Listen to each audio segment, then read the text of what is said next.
Hey everybody, just going to take a quick break from the show to get you styled up with Stitch Fix. Shopping's hard. It's hard. With Stitch Fix, you get a stylist, though, who understands your style, your size, your budget, and they do all the shopping for you. Wow. This is excellent. Shopping, I'm telling you, shopping and figure out your style, it's overwhelming. Let somebody help you when it comes to getting dressed. We don't know what we're doing, so we let Stitch Fix help us out. A Stitch Fix stylist there. They know what works on us. We get the prices that make us look really good, and it feels good. You get some confidence boost walking around knowing that you're looking decent here. Oh, yeah. Yeah, we just give the stylist our sizes, style, budget preferences. We order boxes when we want, how we want, no subscription or any of that required. And they send called Just For Me pieces as well. Mm-hmm. Like, maybe you'd like this, and it's awesome. Outfit recommendations, styling tips. You keep what you love, you send back the rest. It's super easy. Yep. You can do it, and we are doing it because it's excellent. Personal styling for everyone. Get started today at stitchfix.com/STM. That's stitchfix.com/STM. Now back to the show. Hey everybody, just going to take a quick break from the show and tell you about Noom. Has Noom helped you? I believe it has. Oh, that's got an app. You can do tracking. It's terrific. It does. Noom builds personal plans that can meet individual needs. That's the thing. Takes into account any dietary restrictions, medical issues, other personal needs. That helps build a plan that works for you. And yes, so I know that you've had your own personalized program here that you've been working on. And it's weight loss This is weight loss results that last. They stick around because you get yourself into a lifestyle change. That's what matters. That's mainly it. You can't just say, I'm going to cut that out for a month and then go back to it. That's not what it is. So I'm glad it's helping you. That's great. And it really does. I like the psychology and biology-based approach here. Yeah. Noom Weight uses psychology. That's why they say losing weight starts with your brain, but it also takes into account your unique biological factors, Jimmy. All of your multitude flora and fauna that goes on inside of you there. Sure. Yeah. Stay focused on what's important to you with Noom's psychology and biology-based approach. Sign up for your trial today at Noom.com, Noom.com here. Based on 3.5-year study of actively engaged Noom users with minimum starting BMI of 25. Individual results may vary. Visit our website for more information. Thumbtack presents the ins and outs for caring for your home. Out. Indecision, overthinking, second-guessing every choice you make. In. Plans and guides that make it easy to get home projects done. Out. Beige on beige on beige. In.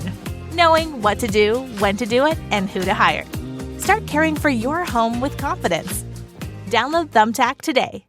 This week, in Raymond, Wisconsin, a rural garage is the scene of an absolutely vicious and gory mess of an attack, leading to body parts being found all over the area. Welcome to Small Town Murder.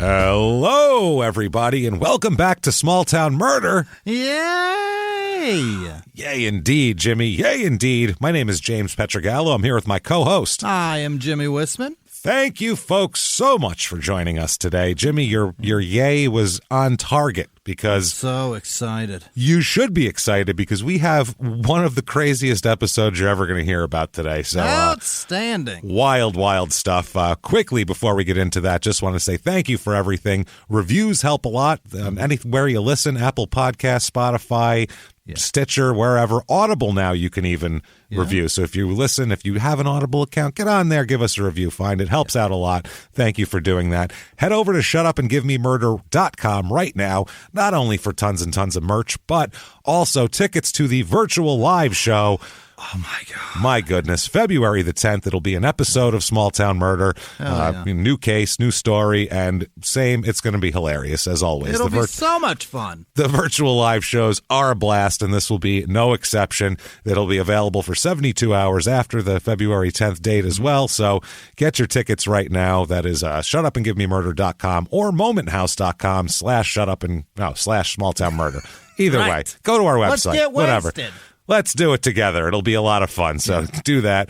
Also, Patreon this week, patreon.com/crime and sports, where you get all the bonus stuff, all the bonus episodes, and you get access to everything, all the crime and sports bonus episodes, the small town murder bonus episodes, whole back catalog. This week, you're going to get access to all of it.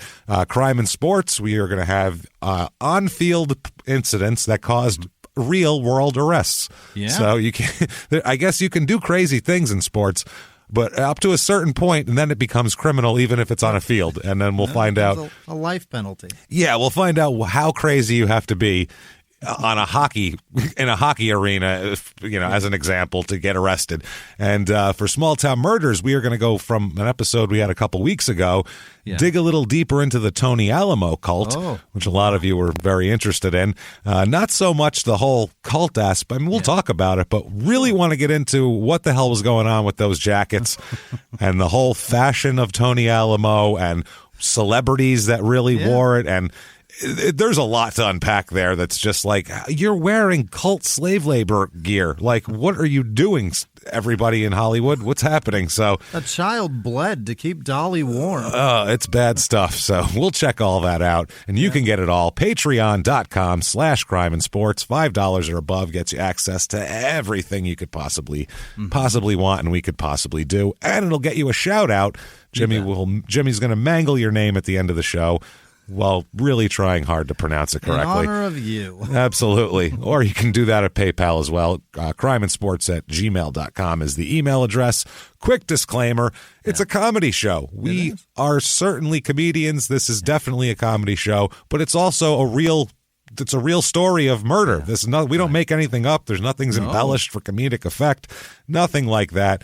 It's real crazy stuff, and we're going to talk about it. And there's going to be jokes, but there'll be jokes about the right things. What we don't do, what we go out of our way not to do, is we do not make fun of the victim or the victim's family. Why, James? That's because we're assholes, but we're not scumbags. See how that works there? So it's a fine line. So if that sounds good to you, it's going to be a wild episode. We have a crazy story. If you think true crime and comedy should never, ever, ever, never go together, maybe it's not for you, but maybe it is. Either way, don't complain later. We don't want to hear you bitching. Give it a try and whatever. There you go. So it's not as bad as you think. We'll put it that way.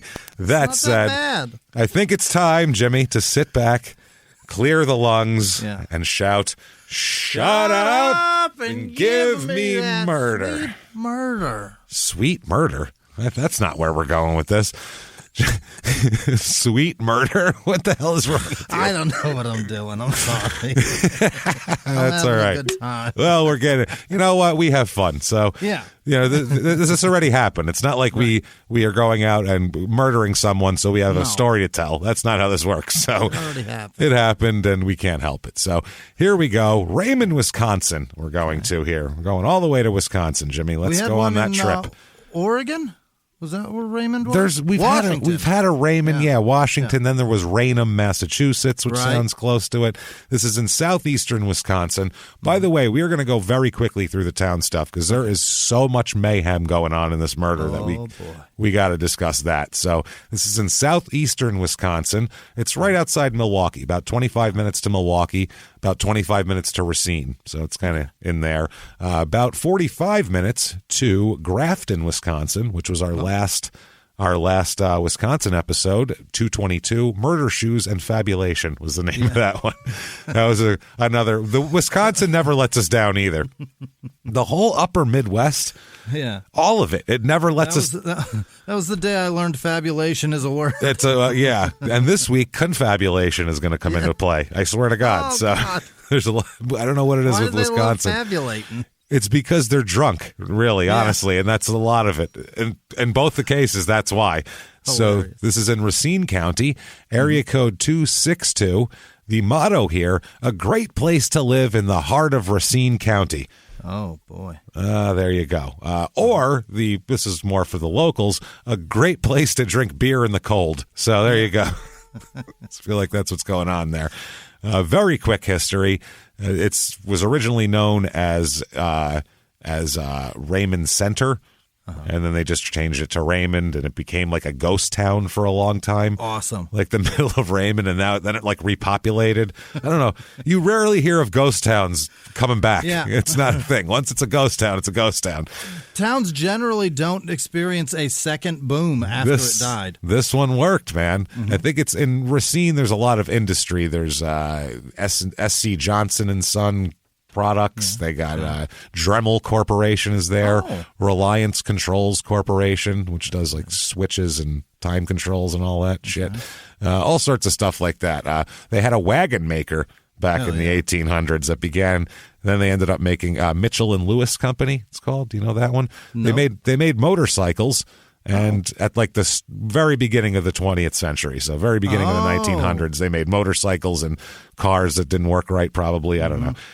Racine is also the home to Incinerator, which didn't we have a case very recently where someone was employed by Incinerator? Like last week. Like 2 weeks ago, I think it was. I think that was the Illinois case, or somebody worked at like the Illinois branch of Incinerator. Well, here, this is the... Harley's in Milwaukee, so that makes sense why that company was there too. A lot of that stuff. The Horlicks Malt Factory there was in Racine, which made malted milk balls like Whoppers. Yeah. And then the Western Publishing Factory, where the Little Golden Books were printed. Remember Little Golden Books? No kidding. Yeah, they made them here, so man. much Americana in this place. Little Golden Books. And that's pretty cool. Let's get right to reviews. Not a lot of reviews. It's a small town. Not a lot happens here.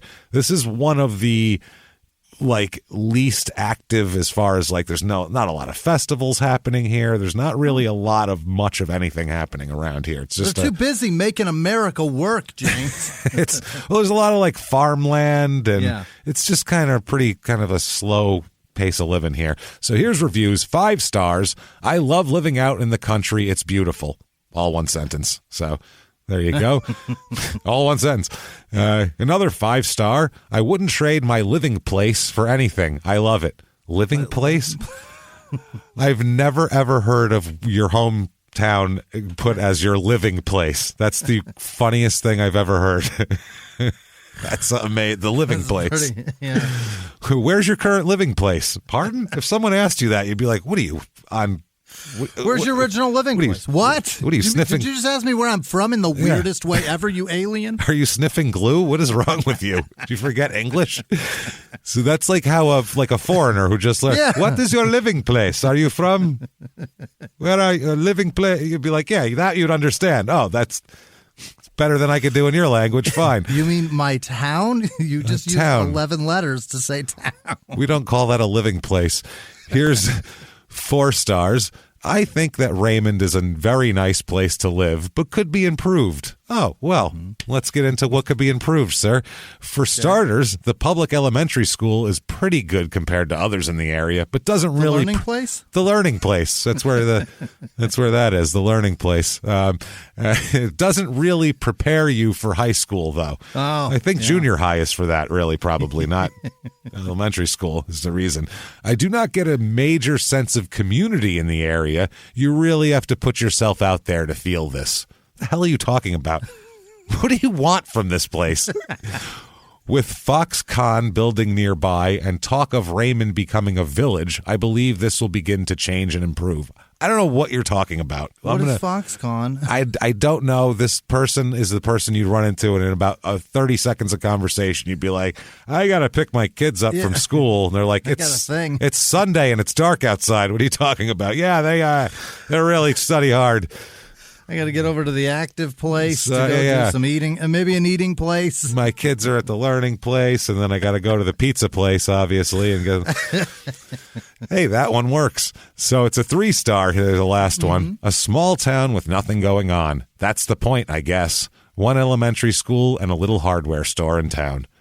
That's it. There's not a lot going on. Population, there's 3,932 people here. So, it's tiny. Short of 4,000. Male, female, it's all about average. Median age is a little bit higher here. Seems like a little slower. 65% married. This is a, family kind of a rural community. Not a lot of single people running around this joint.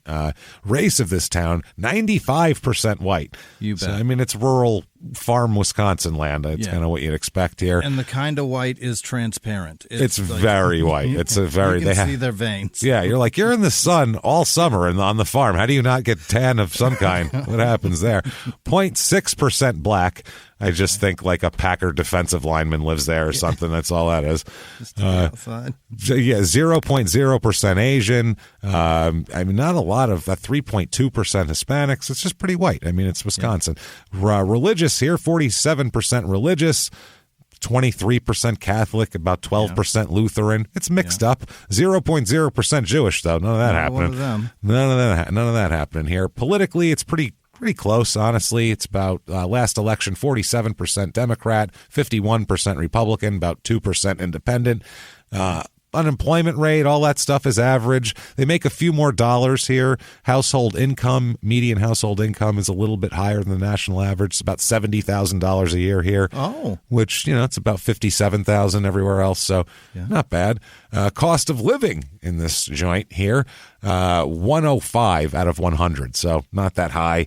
Yeah. Housing is the high one, honestly. Median home cost here, $332,800. My God. Which, rural Wisconsin, you wouldn't. I guess That's it's because heavy. The properties are big. I think that might be it. Like, there's not a lot of.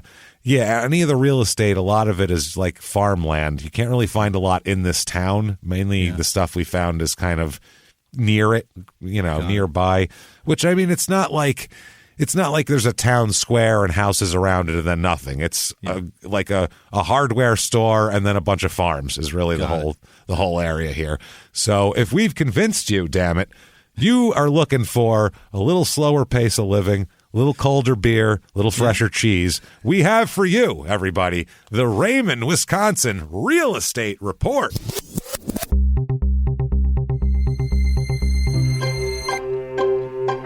Your average 2-bedroom rental here goes for about $931, which I don't know if there's a lot of that available, but that's lower than the housing price. Very affordable. Yeah, I found here's one. It's an 8-bedroom, 6. I don't know how this is possible. This is the weirdest thing I've ever seen. An 8-bedroom, 6-bath, 1,935 square foot house. That's not possible. How does that work? Are you just? It's not possible. You can't. No, unless they're like pods. I don't. Those are closets. It's like a Japanese hotel. I don't know how they have that set up. Crazy. There's a very kind of a really depressing sand pit for the kids out back. It's not great here. Like a Fisher plastic slide in the front, like it's kind of it's kind of a depressing joint, but it's $319,900 for this. So not that cheap either. I found a 4-bedroom, 3-bath, 3,081 square foot house. There you go. This seems nice. It's all wood and stone and like kind of cool, like rural, but done. Modern. But done modern rural. It's not bad, actually. It's a nice house. A little expensive, though. There's a lot of area to it, too. $589,000 for that bad boy. That's steep. Yeah. It's a little steep. And then finally, a 3-bedroom, 3-bath, very weird setup for a 2,806 square foot house. It's nice. There's a huge windmill on the property. Oh, cool. You're getting a lot of farmland and property and all this sort of thing. $975,000 for that bad boy. Wow. So pricey, but a lot of it doesn't have to do with the houses. That's that's not $1 million house. It's $1 million property, and that's how that's working. Things to do here, not a lot. I mean, find a barn and drink in it. Really, there is not a lot happening. They found in a town nearby, there's the Spinning Top and Yo-Yo Museum. Yeah. So that's like something that Clark Griswold was forcing his family to stop at in vacation. Yeah. That's what that sounds like. Kids, we're going to stop at the Spinning Top and Yo-Yo Museum. And they're like, Jesus, Dad. After that, the world's largest ball of yarn. Yeah. So they have a huge collection of tops, yo-yos, and related toys. well, I mean, yeah, hosts the annual Action Skill Toys and Yo-Yo Convention in the spring. Oh, God, that sounds so boring. Wow. Who's going? I mean, yeah, yo-yo, fine, whatever. But, like, who the hell is showing up at the yo-yo convention? Well, eventually it gets so boring you got to get a top mixed in the mix. Oh, man. You know what? I was never into tops, but coming here every year for the big convention, I'm starting to get turned on to them. I don't know what it is. I'm starting to feel these tops. Also, they have pub crawls in nearby towns, and that there's a lot of those. There's the beer and bacon walk, one of them's called, which, I mean, they give you beer and there's bacon. One called Party on the Pavement. So you just walk around Wisconsin and get shit-faced in the 3 weeks that it's warm a year, and there you go. That's what you got. Crime rate in this town, what we're interested in, obviously. Property crime here is pretty damn low, actually. It's almost about half of the national average, so not bad. Violent crime, murder, rape, robbery, and obviously assault, the Mount Rushmore of crime, that's about a third of the national average. So really? Pretty low, yeah. 2/3 under the national average, so very, very low. That said, let us talk about a murder. And I don't know what it was about this area during this time, but shit was going crazy. This is like one of the, there's certain times like in the 70s, like the Northwest was like a murder hotbed. Yeah. Bundy and a Green River Killer after that and all that shit. Like this, Wisconsin in the late 80s, early 90s was the insane, disgusting, fucking gory, grotesque murder capital of the United States at this point in time. Thank God for cell phones. So weird. Yeah, no shit. So let's talk about this murder. We have to go back to July 11th, 1990. Okay. So not too far back, but, everything's in color. We'll put it that way. So 1990. And there's a guy named Dwayne Zaki, I guess. Czaicky. Wow. Zaki? I don't know. Whatever. Checky? Maybe? Checky? Czaki? Czaicky. Is that I don't know. Sakai? This person has very little to do with the story, so we won't spend much time on it. So he's with his son, and his role in the story is he and his son are walking down 8 Mile Road, which is a block east of 108th Street, which sounds urban, doesn't it? Yeah. It sounds like you're like there's going to be like a group of people freestyling on a corner and shit, but instead, this is way out in the farmlands. This is just, the roads are just still numbered, I guess, from Milwaukee out there, or Racine, I don't fucking know. It's a through straight all the way to Detroit. All the way down, baby. So they are walking, and they look on the ditch on the south side of 8 Mile Road, and what they find is a human head. Oh, my. Just a head. Just the head just laying there. Just a head by itself, just doing its thing. Boy. Being ahead. Looks to be the top of it's gone, so that's something. And it looks to be cleaned out inside. Looks to be just like it's like a freshish human head minus any of the innards. Yikes. So it's a skull with still some face on it, basically. That's it? That's what's there. My word. That's what him and his son find on a nice walk through the rural farmland. That'll teach him. Yeah. You saw a deer skeleton in the woods and was like, dude, that shit freaked me out. There's Imagine a body this. down there, James. It's a deer, but it's a body. This still had a face. I mean, this would be fuck that. Terrifying. This is a terrifying find. They said, quote, it was 2 feet off the road. It's right there. They didn't have to. They're minding their own business. This is what I mean. That's a city. That's in the gutter. That's too close. That's on the sidewalk. Yeah. This is not. This isn't like you didn't go out of your way to find this. You were minding your own business walking, and it's right there. You couldn't help but see it. You're not like the guy in Serial who was like, I went a quarter mile into the woods to take a leak. Right. And then I found a dead Asian girl. That's not what happened here. So they said, quote, it was very much in the open and easy to see. It was just sitting there. Ahead, awful. Just doing nothing. This is at 10:30 a.m., and so then they brought in, obviously, the police bring in a tracking dog, say, well, I mean, we don't think this was just a person with a head. There must be more of them somewhere. So they explore the nearby area, and they're looking for the rest of the body somewhere. They can't find it. And so that's that. The thing is, this head, luckily for them, connects to June 29th, which is, 13 days ago, 12 days ago, when they found a torso and some legs. Oh, that's helpful. That's helpful, yeah. Still no duplicates, just those, huh? Still no arms and no head, but a torso and some legs. So that's a plus, I guess.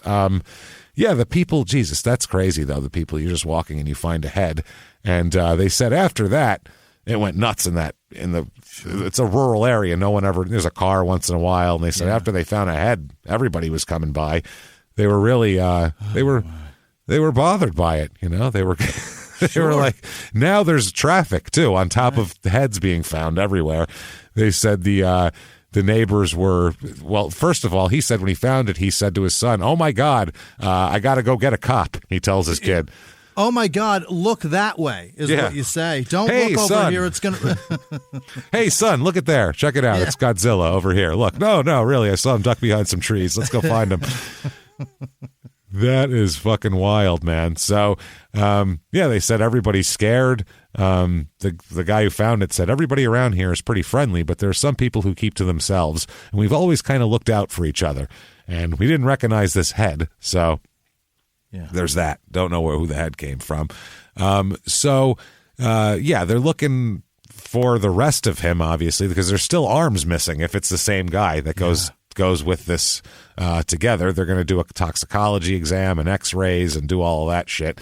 So the torso and the legs were found in Norway, the town of Norway, nearby, in a farm field, somebody's farm on June 29th. And, they were found and wrapped in 2 yellow plastic garbage bags. Okay. This is the thing. Everything that's found besides the head, which is just kind of laying there, everything else is wrapped in double-layer plastic garbage bags that are yellow. Very distinctive garbage bags that are not commercially available. That's not something that a lot of people have. You can't go into Walmart and buy this. This is a janitorial supply. Exactly. This is something where it's an industrial type of bag. Like, that's the type of deal. So that's something to work with anyway. We have this bag that not everybody has. If it's a heavy, a hefty whatever bag, then okay. Febreze scented. That could be anybody. Let's start at every grocery store and work around because everybody has it. So, so they said they're going to ship the bag to a bag manufacturer to try to get an identity of, maybe they can get like a trace on where these bags were sent, because a lot of times they can do that. So, this is fucking horrible. They're doing all of this, and they run some tests, and they reveal from the tests, just from what they found from his ankles and everything else, that, he has ligature marks on his ankles. Yeah. This guy, what's attached to the neck parts that are attached to his head show ligature marks as well, and fragments, also consistent with metal bullets found embedded in the skull well. Also, organs were removed from the body. Yikes. They didn't just fall out and like an animal didn't get into the bag and say, I'm really going after that kidney. Like, there's somebody used hands. The liver's gone. One kidney's gone. Things like that. The bladder's gone. Just some stuff. Oh, and the genitalia also very much removed as well. Yeah. So this is crazy. So far the brain has been removed. Yeah. Brain, genitalia, dick, kidney, bladder, liver. Have been taken from this body. A bunch of things that you can transplant except a dick. A dick. Why take that? That's what I mean. This isn't like a black market. I like the look of his cock too. Take that while we're at it. I know we only have a contract for a kidney. In the guide. Yeah. While we're harvesting him, but ligature marks also all over the place. So whatever happened, this is crazy. This guy went through the mill here. So reports here. They're they don't know anything. So reports start coming in from Western Racine County. This is the first thing they investigate, of shadowy figures out in the rural areas. Oh, boy. People in hooded gowns. Yeah. Not Klansmen, different kinds of hooded gowns. Creeps. Yeah, like have surfaced and being considered as, they don't know. They don't know whether this is evidence or just a nasty rumor. So they said that there's all sorts of weird things coming in. Similar reports from county residents. They heard reports of a man seen wearing military fatigues and face paint and running through the area one night 3 years ago as well. I don't know if that was just Schwarzenegger training for Predator or just doing a Predator run through. I'm doing blocking.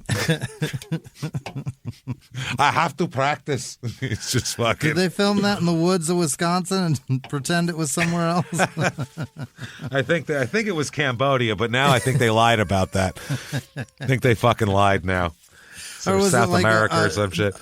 The first run of G.I. Joe, they've got to get some shit on film for the test pilot. I don't know what is happening.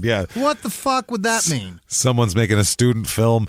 So, also, this is out in the woods. There would be people out there in fatigues and face paint who are hunting and hiding from deer. But just like running through an area one night, like by themselves, which I guess maybe is they smell the deer. Who knows? Aberrant hunting behavior. I don't know how to hunt. Sound like that matters. I don't hunt, so you know what? Maybe that's how you do it. I'm not sure. Maybe you have to freak the deer out first. Maybe that's what you do. You run through one night. James. You got to be the deer. Well, you spook them, right? That way they're on alert, and then any little noise they run, and then you shoot at them, right? I don't know how it works. So maybe that's how they're doing. More sporting than whatever they do, I guess. So the investigator said people will remember things, an incident that shocked them, and they will let you know. It's the type of thing that's almost impossible to check out. How do you check out there was a guy with fatigues and face paint running around 3 years ago? How do you investigate that? It's just a waste of my time. Thank you. 3 years ago. 3 years ago. But they said you never know what tips are going to lead to, the key. They said that there's a obviously possibility of Satan worshiping or cult activity. When they saw that, they've heard of hooded gowns, so they're like hooded gowns, organs removed, dismemberment. Movies too. It sounds like it, but the one investigator said, but we can find no evidence of this going on. Until we can find evidence that this is going on, we consider it a nasty rumor. Yeah. So, how do you know if it's just people? I hear there's Satanists with hoods and they're take people apart. So this is way simpler than that. Let me foreshadow for you. So it's not like a cabal of celebrities that are draining babies in the woods. Super weird.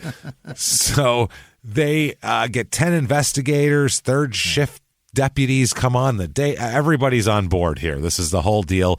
They interview more than 350 people about this. Wow. Because they have no idea what's going on, and they just have, obviously, one of the more brutal things they've ever seen around here. So I can't imagine seeing this. This is crazy. They said, quote, we've interviewed several possible suspects, but no direct connection can be found between the suspects and the homicide. He said that they couldn't, they just can't figure it out right now. So they're searching homes, rural fields in a 3-mile radius near Highway 45 in Raymond and Norway townships where the body parts were found.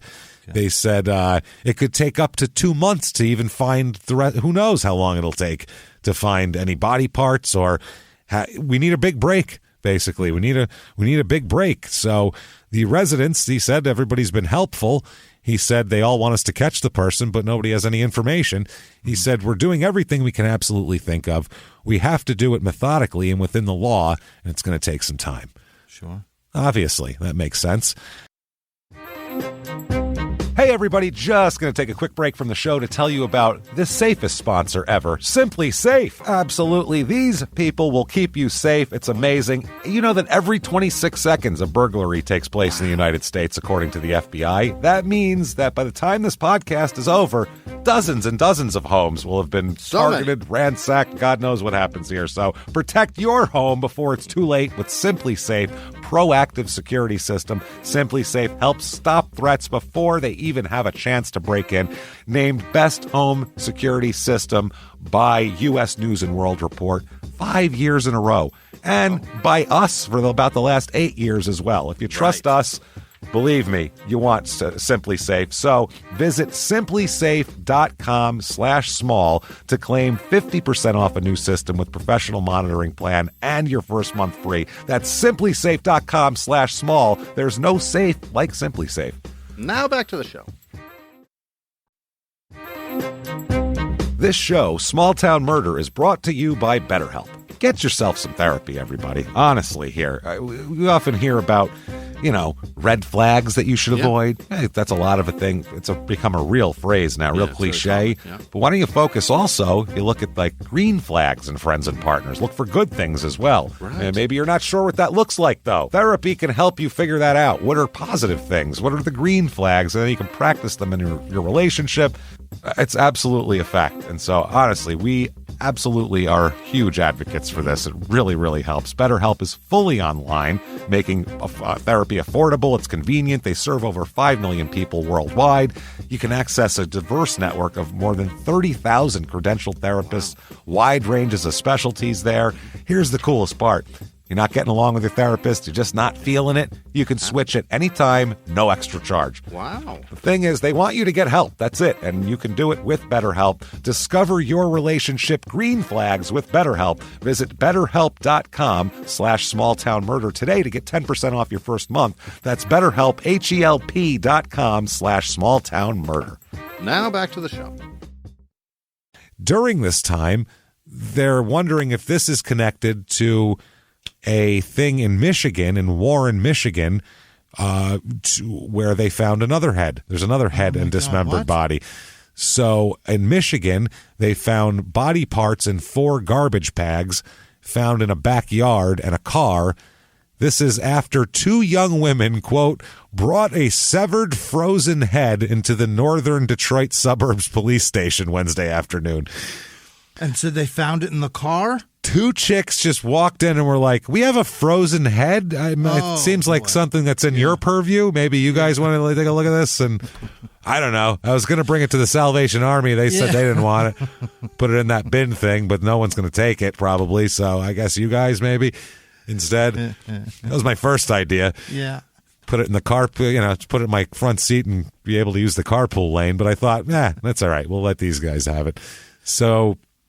yeah, they're wondering, it's about 370 miles away, but, who knows? When you're taking heads off, that's not a lot of distance to travel. 400 miles between 2 severed heads isn't a lot of miles. It's really not. You can connect those dots pretty easily. They said that it's weird. They said that the skin and hair had been removed from the frozen head, which was wrapped in a freezer bag and placed in a grocery bag. He said, I don't think anybody here has seen anything like it. It looked like something out of a horror movie. I believe it. I would say, but they're saying the different things here, just the way that's a head in the bags, they're looking to see if there's a connection, but they don't think there's one there. It seems like a different deal. Then they found more body parts. This is helpful. Helpful for identification, especially. They found what they believe to be a left hand and an arm. Okay. That's helpful. That's an edge. This is after a couple from a neighborhood went on vacation. God. They left their dog with their friends while they went on vacation. So the friends took the dog out for a walk, and the dog ran up to them with what they thought was a stick. Unbelievable. And it was a decomposing arm, not a stick. Just pulled a piece of human arm from the brush and just fucking popped out.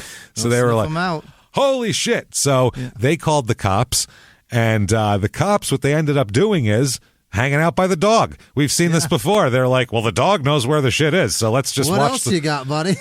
So now the dog's in charge of the entire investigation. Not even a police dog. This is just the game warden. We'll just use that guy's dog. This is just some neighborhood dog. Now it's like, well, really, at this point, we follow the dog. We see how the dog wants to proceed with the investigation, really. I mean, we've strategized. We got everybody in a circle. We had a meeting. The chief talked to us and everything, and he said, we're going to let the dog take control. And we said, all right. I'm going to be honest. Everybody around here was asked a lot of questions with no answers. You know who had an answer? That dog. Dog. We're going to listen to that dog. That's it. So they ended up following the dog around, and it ended up wandering off and coming back with a left hand after a while. So attaboy. They're like, what a good fucking That's dog. a good boy. You are gross. You're the grossest best boy we got here. What a disgusting good boy. No, don't lick me. Don't lick me. Don't you dare lick Not me. in the face. Not in the face. I'm going to pet your head gently, and then we are going to find doggy mouthwash. That's what we're going to find. Somebody get him a greenie. How do you make a dog gargle? Is that anybody know how to do that? So this is pretty fucked up. So they send the hand off to be fingerprinted. That's how they're going to be easiest still way got to skin on it. Yeah. Yeah, they can fingerprint, I guess, still what's left on it, and because this is before they found the head. They found the head. This is after they found the head. Okay, so they end up being able to pull some sort of fingerprints off of this. And they said that the torso, pelvis, legs found in 2 commercial grade bags along Highway K. So then these are in the other area. Now, another part of when they found the torso, it was found by a cow. Actually, a cow in the Spring Grove dairy farmer named John Dahl found it after he saw his cow nudging at the bags. Just nuzzling it around. Yeah, he said he picked up a bag, and he said when he picked it up, it broke open, and a human leg fell out. Yikes. This is every discovery is the most horrifying way you can discover anything. You and your 8-year-old son are walking, and there's a head next to the road. Especially the way it's sitting there is disgusting. Yeah. You find an arm by its dangling out of a dog's mouth, which is, oh, God, horrifying. And then how oblivious are the people of Wisconsin that all their animals find the bodies? The cops can't find it, but animals can. That aren't even looking for it, by the way. Right. These aren't trained animals that they've sent on the path. They're just a cow. This is a milk cow. And this poor guy picks it open like, some son of a bitch dumped garbage on my farm. He's pissed off, picks it up, a fucking leg falls out. Now he's more pissed off. He said, quote, "It's an awful thing to see." I'm sure. Understatement of the year, probably. It's something you think could never happen, that someone would cut up a human body. Okay. Unfortunately, we know that it does. I know way too well. That happens all the time. It happens a lot. We've had that about 50 times. That happens more times, James, than a cow finds a dead body.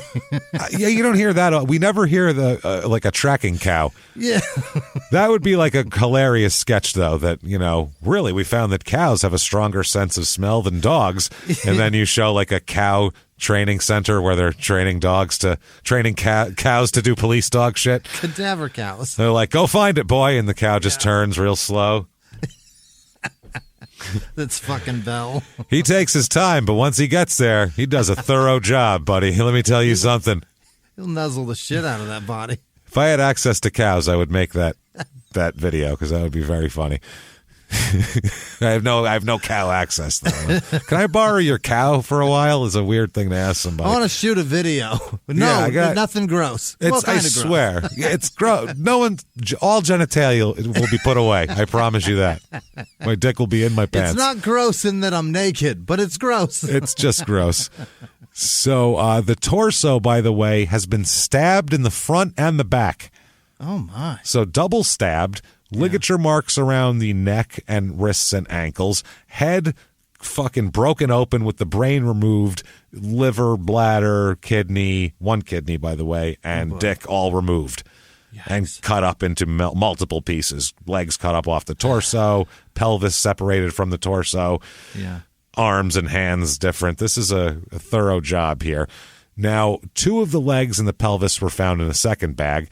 They were identified finally through a tattoo. That's how they ended up identifying this person, through a tattoo, which is lucky because in 1990, not everybody had tattoos. So it's a lucky thing.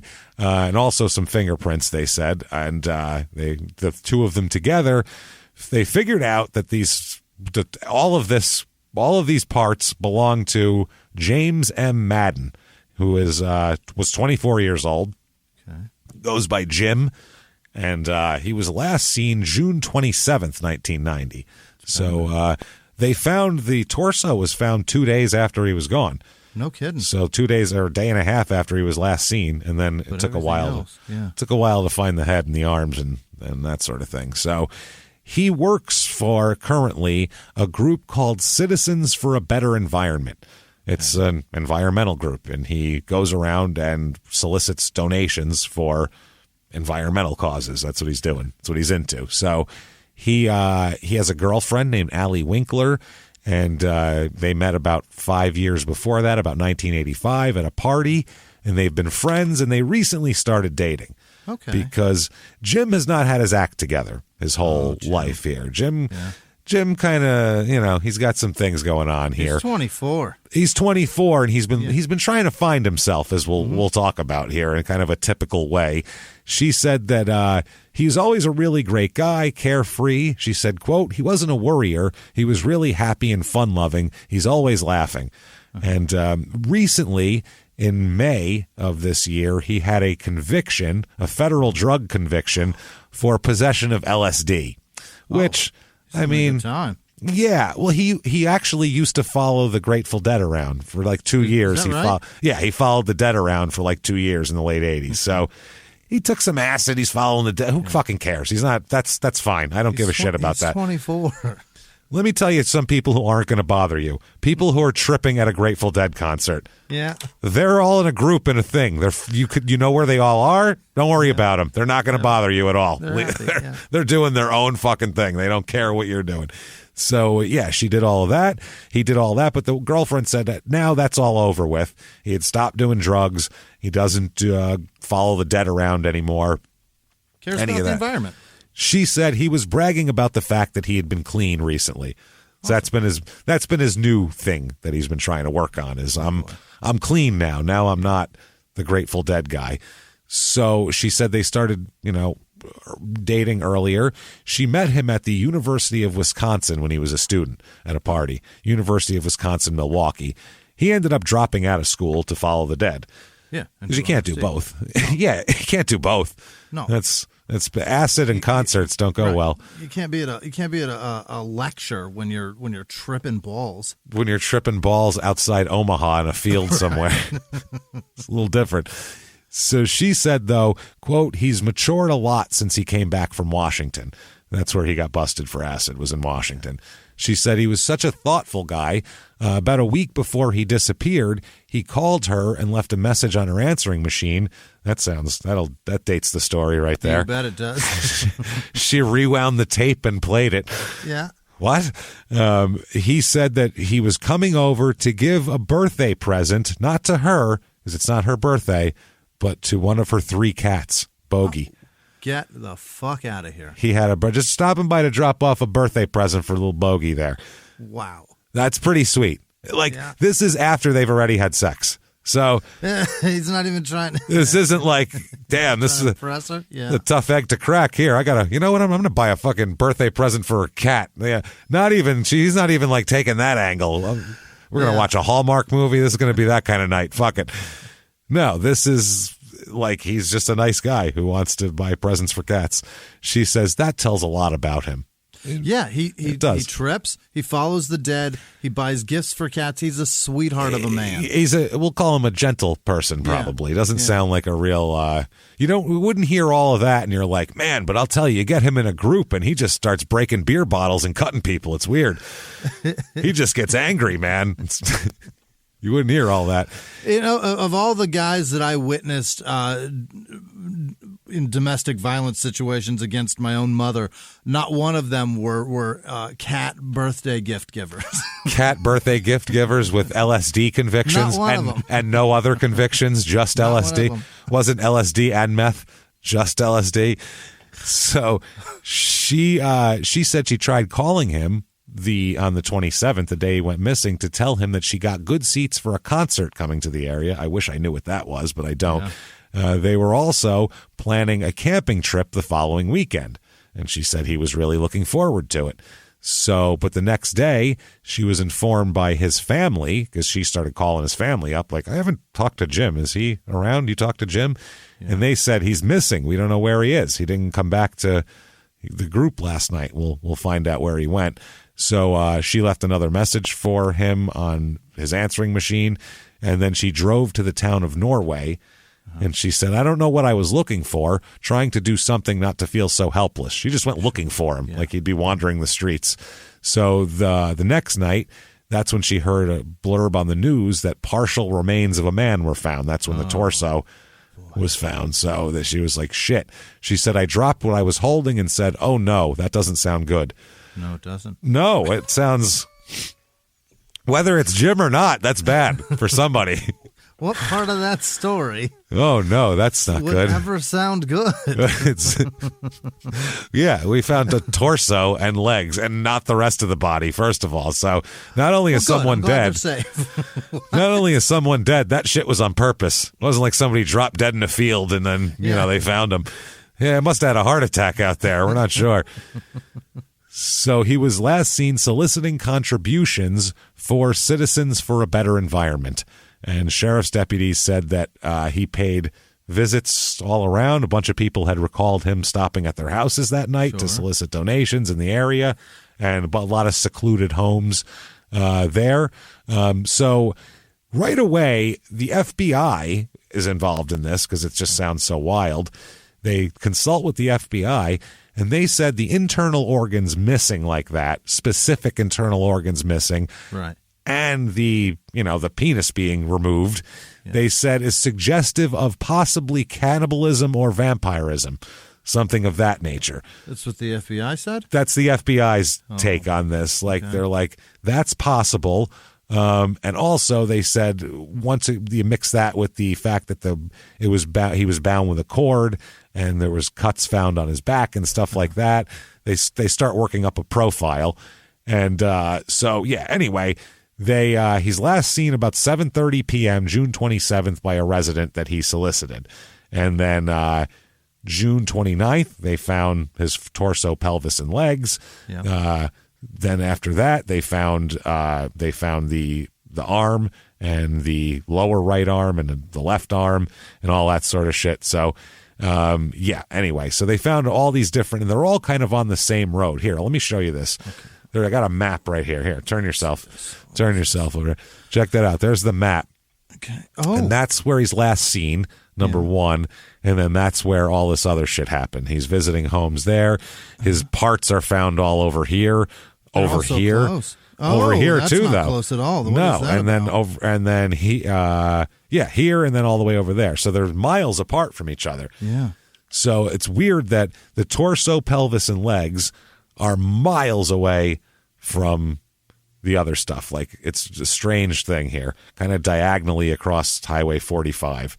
Really weird. So the investigation comes up, and they're obviously trying to find something. They said they need eyewitnesses. They said other than that, they don't really have a lot to go on. The Lieutenant James Ivanovsky, who seems to be running this investigation, he said, I firmly believe someone out there saw something. That's what they're looking at. Now, this is too much shit for nobody to see. I firmly believe somebody out there did something.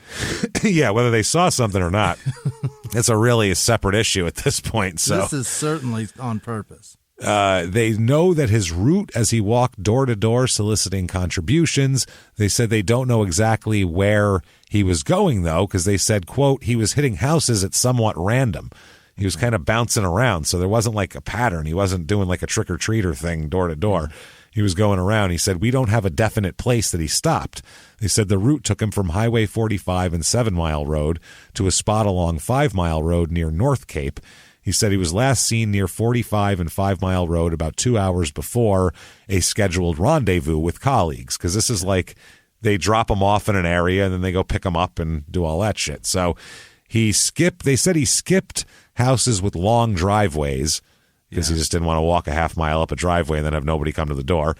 Or be told no. And then he also avoided houses with dogs outside because, for obvious reasons, he didn't want to get bit by a strange dog. And he's a cat person. He said that the day before this happened, he'd been attacked by a Doberman. So that's why he was avoiding houses with dogs outside now. Because he's having a bad week, this guy. He really is. He's attacked by a dog, and then the next day he goes missing, and then he ends up, parts of him end up scattered all over the county. So they said after, they did a week of air and ground searches, they did interviews, detectives had no solid leads, clues, or suspects, not a lot of evidence. They just said hundreds and hundreds and hundreds of yellow garbage bags. That's all they could find, because they're anywhere they could find yellow garbage bags. They grab them and see if they match. So that's their case file is like some autopsy reports, paperwork, and a fucking room full of garbage bags that they've confiscated from around the county. They said none of the bags they collected matched the commercial grade bags that held the legs, though. So they haven't found them, and the torso and pelvis. Huh? They're very specific bags. They said eventually they'll determine who manufactured the bags and figure it out, though. So they said that they haven't ruled anything out, but they believe that Jim Madden was probably a random victim of an assault by a, quote, bizarre psychopath.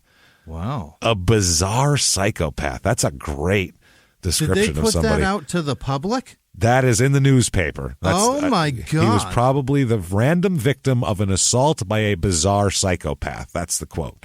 Good morning. From the It's 8:10. lead detective. It's 8:10, 36 degrees outside. Sky's nice and clear.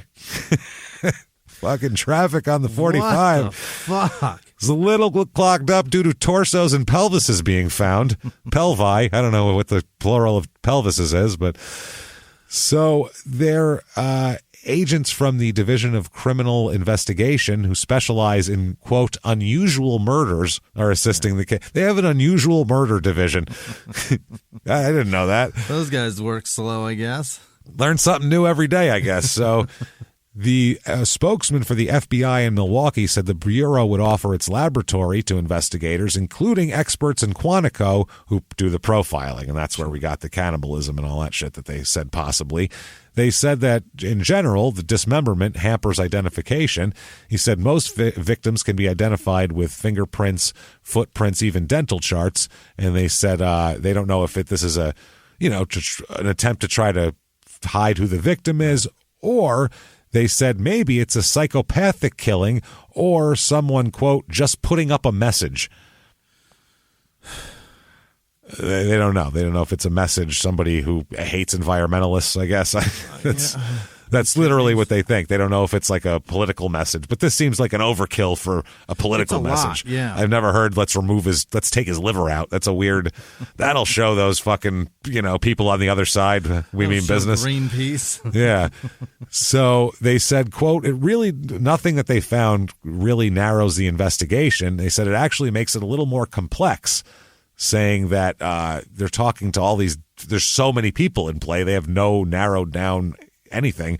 They said the investigation would focus on background checks of several people who've surfaced as possible and albeit remote suspects here. Nothing solid. They said that one suspect comes up. It's a mental patient in Green Bay. Okay. A mental patient in Green Bay tells police that he killed a man in Racine, cut the victim apart, and left him without a face. So they were like, that's pretty close. Almost. So they said they didn't think he was a suspect, though, because he, quote, didn't have the intelligence, ability, or source of transportation to commit such a complex murder. So they were like, he's out, even though he thinks he did it. So now the bags, they finally found a match for the bags. Okay. Burley Elementary School. They said that 3 bags were identical in physical appearance, size, shape, thickness, consistency, all that sort of things. They said that an agent reported he personally spoke to a salesman for the Frontier Bag Company of Grandview, Missouri. Oh. Spoke to Craig Cummings, the salesman for the Frontier Bag Company out of Grandview. Is this Craig down in Grandview? All right, I got some bag questions for you. Someone that's their company. That's amazing. Someone makes a living off that. Cool. Good for them. And they said he's the salesperson. He sold those bags and mentioned the yellow plastic bags. He sold them to Burley Elementary School of Brookfield, Wisconsin. And he stated to the special agent that when he checked the company records, he observed that the only sale of yellow plastic bags to the entire state of Wisconsin was his personal sale of bags to that elementary school in October of 1989. You son of a bitch. So, yeah, you bastard. So, finally, they have nothing except that bags were sold to an elementary school 6 months ago. That's all they have to go on. A guy way down the road. by a guy in Missouri who has nothing, who sells bags. That's why, So finally, somebody comes forward. There's a break in the case when a man named Sherwin Beyer comes forward on August the 8th. Yeah. So this is over a month and a half later. He comes forward. He says that a neighbor of his admitted to him that he was responsible for Jim Madden's death. He said that this guy told Sherwin Beyer that Jim Madden was soliciting at the house when they started talking. This neighbor started talking to Madden and figured out that they had a mutual interest in guns. That's what the neighbor told him. So now the neighbor, apparently he goes over and talks to, the guy's name is Joachim Dressler. He's 42 years old. He goes by Joe. So Joe Dressler, Dressler, sorry, Dressler. He apparently started weeping and talking of suicide, saying that he accidentally killed James M. Madden and dumped. Okay, here's where it gets weird. I accidentally killed him. We're fucking around with guns. I killed him, shot him in the head, and said, shit, now what do? I know. I will get a hammer, use the claw side to crack his skull open, like the fucking monkey brains in Indiana Jones and the Temple of Doom. Yeah. Then I will take his brain out, because I got to get rid of that because there's a bullet in there. That's where it was shot, right? And I'm going to put it where, Jimmy? Up my ass. Where? In the garbage disposal. Okay. I am going to imagine how I'm getting nauseous thinking about this. That is so gross. Stuffing a human brain into your garbage disposal till it's all gone. You got to segment that, right? That you'd have to, pieces. Or push it in there. I mean, I don't know. You could. Anything's possible. Bill Cosby once, and I get it, but this is in the 60s, well before anything.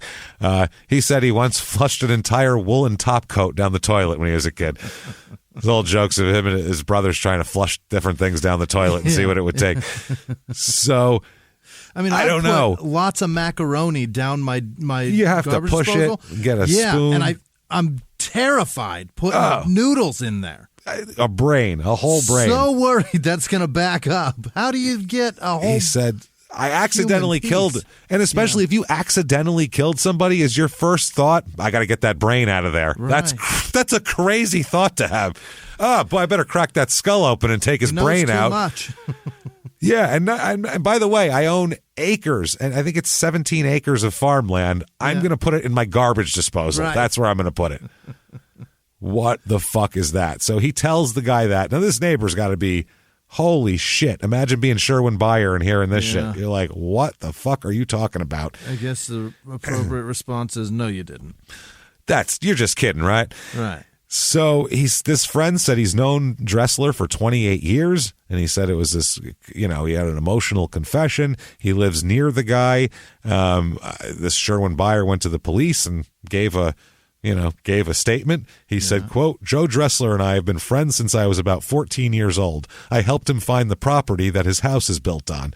He knows him that much. Yeah. He said that he came over and told Beyer that he wanted to talk to him in private. And then they went into the house.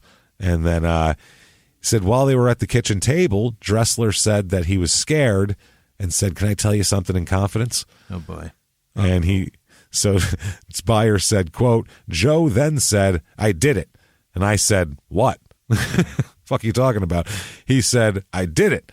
And then Beyer said he didn't know what he meant. And then he explained that he shot him by accident and removed his brain. He said the men wept together and then hugged. Okay. He says that one because he has a great weight off his chest, and the other because he thinks he's next.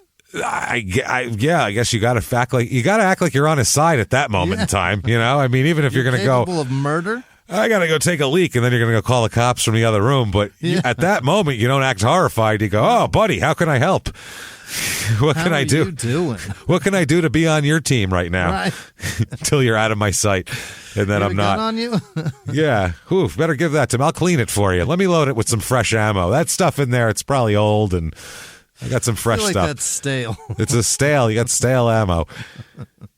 So he said that what happened was that Dressler said he was repairing a lawnmower in his garage when Jim Madden approached, and Dressler signed his environmental petition and said he didn't have any money to give him, but they started bullshitting and talking. Yeah. And he said, quote, during their conversation, Joe said he found out they had a mutual interest in guns, and Dressler said that he and Madden went into the backyard at the Dressler home. Dressler, by the way, is alone because his wife is recovering from surgery in the hospital at this moment, and his children they have children, by the way, we'll get into who he is, are in Florida with relatives. So he's all alone. You know what a man, when his wife and kids are gone, he's going to do some weird shit, but not this weird. He was working on a lawnmower. His day changed dramatically from working on a lawnmower to pushing a brain down a garbage disposal. Those are two very different things. Your wife's in the hospital. Your kids are in Florida. You should be whacking until it's time to pick her up. That's it. That's all you're doing, man. You're fucking. Your dick should be sore. It's Joe time. So it's finally Joe time. So he said that he during their conversation about the guns there, they went in the backyard. Dressler gave Madden a rifle to shoot, so he gave his murder victim a rifle to shoot, which is odd. We don't hear that often in the beginning of a murder tale, that the killer, victim's armed. The killer gave the victim a very effective weapon to have. So he said that gave him a gun, and then he brought a pistol into the yard. This is Dressler. He said, I gave him the rifle, and I had a pistol, and I was walking out. And he said, this is Byer, the neighbor. He said, Joe stated that as he was clearing the chamber, the gun discharged and hit the gentleman in the back of the head and killed him before he hit the ground. So he just plopped dead. So he said that Dressler told him, the neighbor, that both his wife, Kathleen, the one who's recovering from surgery, and his attorney already know, quote, the gruesome details about the death. He said he went and told people. And then he said he told deputies, quote, to destroy the evidence, he cut out the brain and put it down the garbage disposal, and it went into the septic tank. And he says that he wanted to eliminate traces of the hollow point bullet that went into his skull. He also, they had gone to his house, by the way, the police had gone to Dressler's house already because he's in the area. Yeah. So Dressler's telling Byer that the police had seized from his house a, quote, collection of homosexual videotapes. Why would they have what? They said the cops confiscated photographs of dead people that Dressler collected from news magazines and other sources. What's with this fucking guy? If ever there's any pictures of dead people, he saves them, and he has like a collection of dead people pictures. They said also that he said that the police found a piece of paper bearing Madden's name in his tanning booth. He's got a tanning booth in his garage, this guy. He knows about the Wisconsin paste, and he's not going to have it. He's got a tanning booth and homosexual materials as a married man of children. Quote, unquote, homosexual materials. This is so he said that he asked his neighbor to keep this admission secret. He said, please don't tell anyone. He said, of course not. And that's when they hugged and wept. And not then, about the murder, about my tanning bed. I tan. It's very sad. I have a tanning bed. I don't want my friends to know. Oh, God, don't tell anybody about that. He said that he asked him for a gun. Dressler asked his neighbor for a gun so he could kill himself. Okay. He's like, because the cops took my guns. They took everything. He goes, so can I kill myself? You give me a gun? He said he didn't supply the weapon. He said, no, I can't give you. Yeah, I'm not going to let you do that. I'm going to give a murderer a murder weapon? No. Yeah. Can I have a gun and then he kills me after he just told me he murdered somebody? Right. I'm going to hang on to all my deadly weapons for now. At least till you leave the property. So they said it was about a 30-minute visit. He did all this in a half hour. That's a big that is a lot in a half hour to unleash all of that on somebody. I've unloaded way less to my therapist in an hour. Yeah, a half hour's nothing. He just wow. So we do, sometimes the town stuff takes us a half hour. So he said about 2 days later, deputies used a warrant to come in, and that's when they ended up arresting Dressler. And this is after that Byer went to the police and said that he got to clear my conscience here, and The police officer said, quote, he didn't expect his neighbor to tell, but Byer finally told the authorities. He felt he was doing the right thing for the victim and his family. Yeah, the dude, I don't want anyone living next to me that's capable of taking a brain out and putting it down the garbage disposal. Forget about the victim.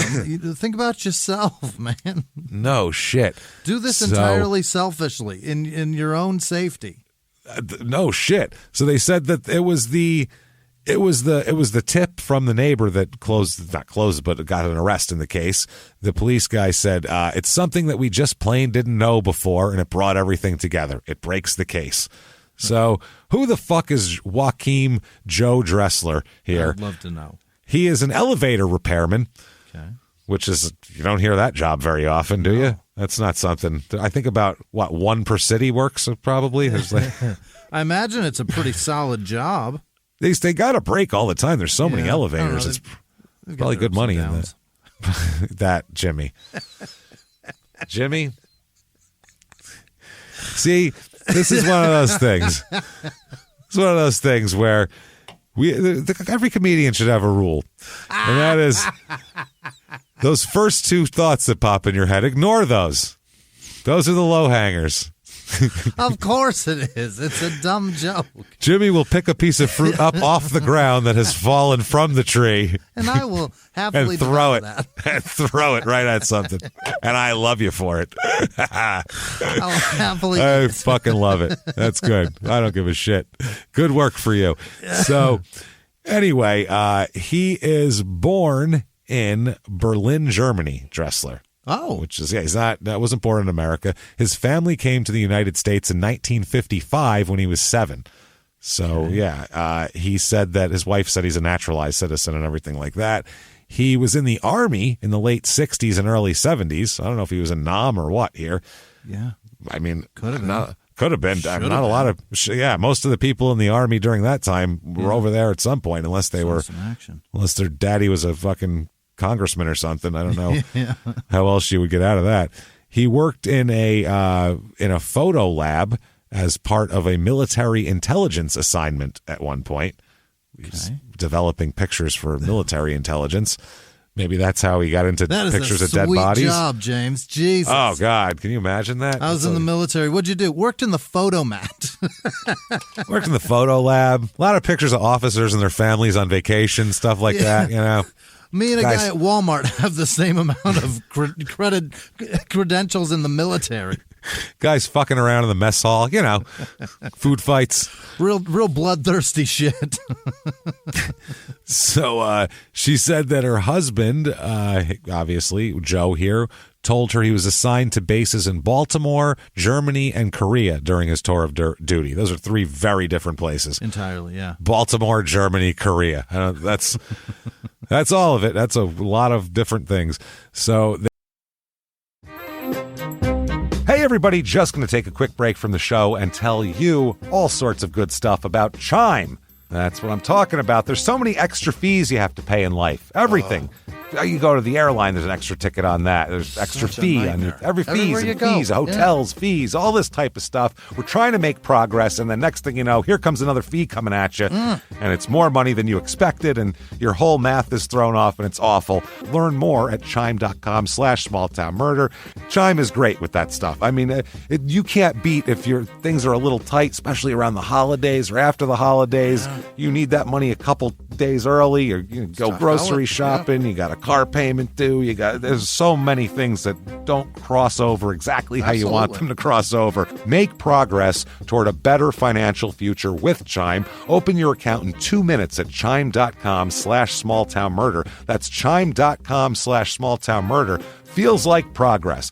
Banking services and debit cards provided by Bancorp Bank N.A. or Stride Bank N.A., members FDIC. Spot me eligibility requirements and overdraft limits apply. Boosts are available to eligible Chime members enrolled in Spot Me and are subject to monthly limits. Timing depends on submission of payment file. Fees apply at out-of-network ATMs. And now back to the show. Hey, everybody, just going to take a quick break from the show to tell you about a healthy, delicious item Hero Bread. And we're both trying to get healthier this new year. Jimmy had a eye-opening doctor's appointment and things like that. So we're trying to get healthier, and I'm telling you right now, this Hero Bread is a good step in this direction. It's delicious, and it is really good for you, and it's really excellent. They have the sliced bread is good, the bagels, the tortillas. I know you've been they're terrific. Ranting about the tortillas. They're so good. With Hero Bread, you can focus on your health goals and still indulge in the soft, fluffy experience you love, but guilt-free. I really love the little Hawaiian rolls, too. Yeah. They're so good. They're so good. The Hawaiian rolls, they're legit. They're fluffy. They're exactly how you want them to be. You'd never know it's low-carb and high-fiber bread from the texture. You get the soft, fluffy experience you know and love with your savory breakfast sandwich, late-night grilled cheese, Taco Tuesday. Do it. No compromises, just flavor, ultra-low net carbs, 0 grams of sugar, high in fiber. It's fantastic. Hero Bread is offering 10% off your order.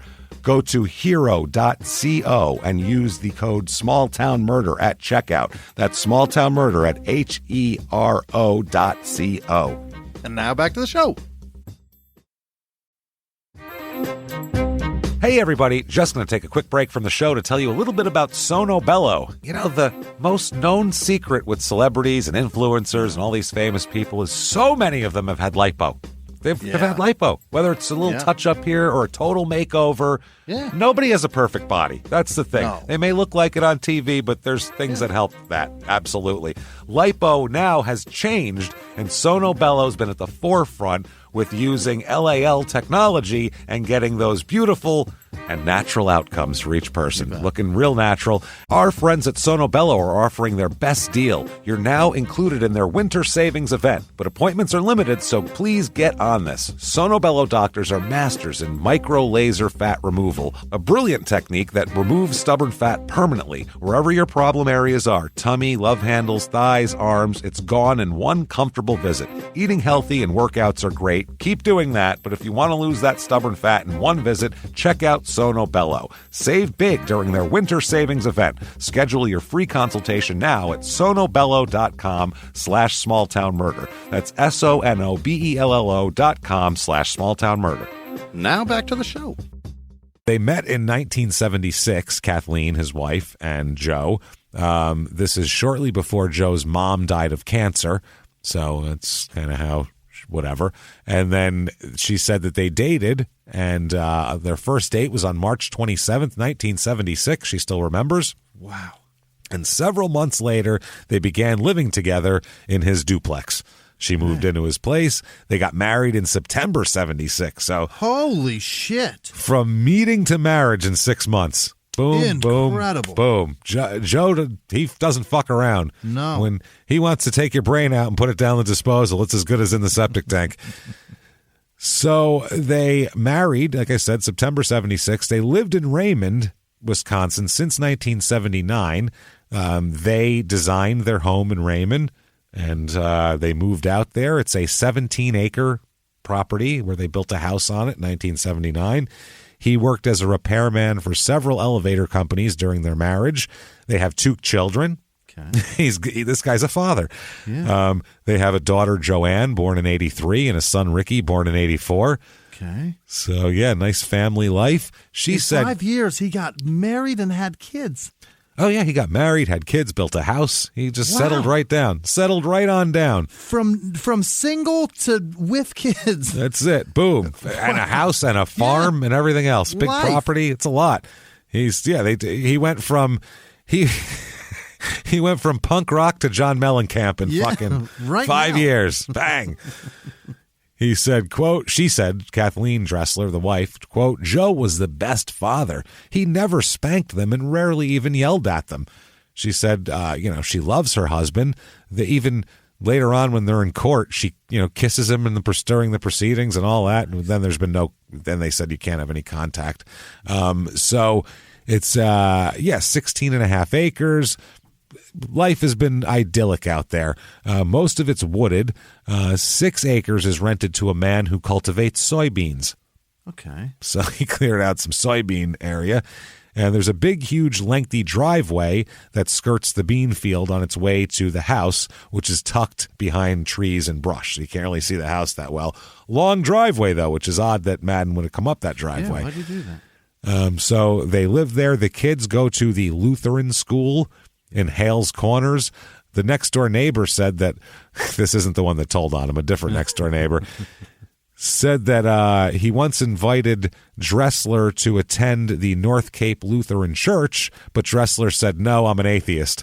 So he's an atheist who sends his kids to the Lutheran school in town. That's mom's choice, obviously. Yeah, which in the Northeast, there's plenty of atheists that send their kids to Catholic school, too, just because they're good schools. You know, they don't fucking care.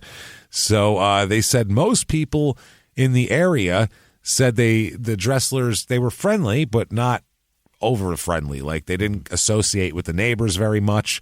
One man who lives across the road from him said that he'd never even met Joe. He said that they kept to themselves, more or less, to their own family. So he's been employed recently by the Northwestern Elevator Company in Milwaukee. Okay. That's where he's working.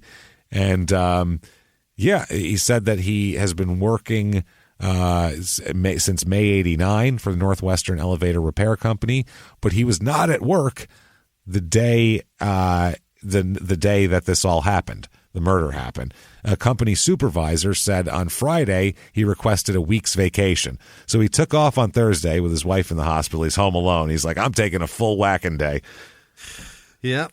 Whacking it all day. I got my gay porn stash. This is going to be, it is party time.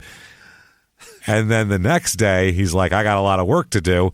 So they said on Friday he requested a week's vacation. So the day after the murder, he was like, I'm going to take a week off. I'm using some PTO. Have a good one. Bye. I had a nice day. I think I want 5 more. I think I need 5 more. And the supervisor said he hadn't been to work all week. Mm-hmm. And they said that, he previously had worked at Otis Elevator, which is, you always see That's that. That's a very popular one. Yeah. Absolutely. Everywhere in hotels and shit. Yep. So they said that Dressler's home became the focus because it was Madden's last known location, and they linked the residence with an unusual plastic garbage bag containing parts. We'll get to the bags in a minute. Oh, boy. Dressler's wife, Kathleen, told deputies on July 5th, this is before the head even was found, that she had purchased that type of garbage bag in a fundraising activity for the Brookfield School, which is where they found that's the connection. So she said she did that. She said that the bags of that type had been in her home, but not for a long time. She's like, we had those months ago, but obviously I stole some from the Clearly, if I get bags for the school through a charity thing, I'm going to steal a couple bags. Don't get me wrong here. I'm going to peel a few off the top here. I'm going to wet my beak in bags. What do you want? I paid for mine. Yeah, I mean, what are you doing here? So the deputies said they were told by Kathleen that her husband had, quote, numerous videotapes of what she believed to be actual murder, torture, and mutilation, and that he also has a complete set of the 3 videotapes, The Faces of Death. Remember those? I do. That was like... When you mentioned the hammer on the monkey's head, that's the first movie that came to my head. And that's what she describes as what she's seen as the tape, too, is that what we've all remember from a kid hearing. I never saw that shit because I'm just not into gory stuff. Don't watch it. I never even really liked horror movies. I'm just not into it. So there was always... I love horror movies, and I rented it from Blockbuster. Blockbuster had that shit on the shelves, man. Absolutely. It was on. You could rent it. Anybody could rent it. And they would rent to kids back then and everything. And had to fast forward because it's disgusting. It's so uncomfortable. It's not okay. It was always the kid that was telling you in detail about the Faces of Death tape that he rented was always like a kid where you're like, he's a mess, this kid. He's like 11. He already smokes a pack and a half of Marlboro Reds a day. He's like, fuck, dude. Your life is crazy, huh? Yeah. So he's got all of this stuff. She said, Kathleen, that her marriage had been improving during 1990. It's been going great this year. And that ever since she's been hospitalized on and off, that Joe's been real attentive to her. There had been some bits of trouble, mainly because he's an alcoholic also. Yeah. That's the other problem he has. Alcoholic to the point that required hospitalization twice. this year, or in the last year and a half, and that she said he, quote, often spent time in the basement working at a home computer and secretly drinking. Yeah, he's drinking and whacking off in the basement. He's on That's the what he's doing. Yeah, well, it's 1989, so he's looking at his fucking printouts, whatever. So neighbors of his, Gilbert and Shirley Pacala, said they knew about Dressler's problems with alcohol. So did a coworker of his, both his coworker and his coworker's wife. But they all said that his drinking didn't cause problems or obnoxious behavior. He wasn't a mean or angry drunk or anything like that. He didn't come up and he was just would drink a lot by himself, and that was that. Like, he didn't really. Feels like he's repressing some emotions with that booze. Yeah, a little bit. Yeah. A little bit of emotional repressment here. Certainly self-medication and trying to cope with something. Something he's not wanting the world to know. Yeah. They said that he's more likely to fall asleep than to lash out or anything like that. He's just that kind of guy. This coworker and his wife said they regularly were dinner guests at the Dressler home, where they said he was a great chef. Great cook. They said nobody ever left there wanting anything. You'd leave there and, boy, what a great night. What a great meal. Joe really cooked it up. So many of his friends mentioned his willingness to help with their chores and projects. They said he allowed others to enter his garage at his home at their pleasure. Anybody could come and borrow tools or materials from him. No questions asked. Just leave him a note. Hey, you got your stuff?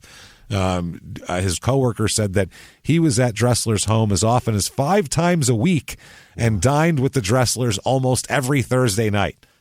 Wow. And he said Dressler loaned him tools and helped him out with how to fix things and told him how to use them and shit.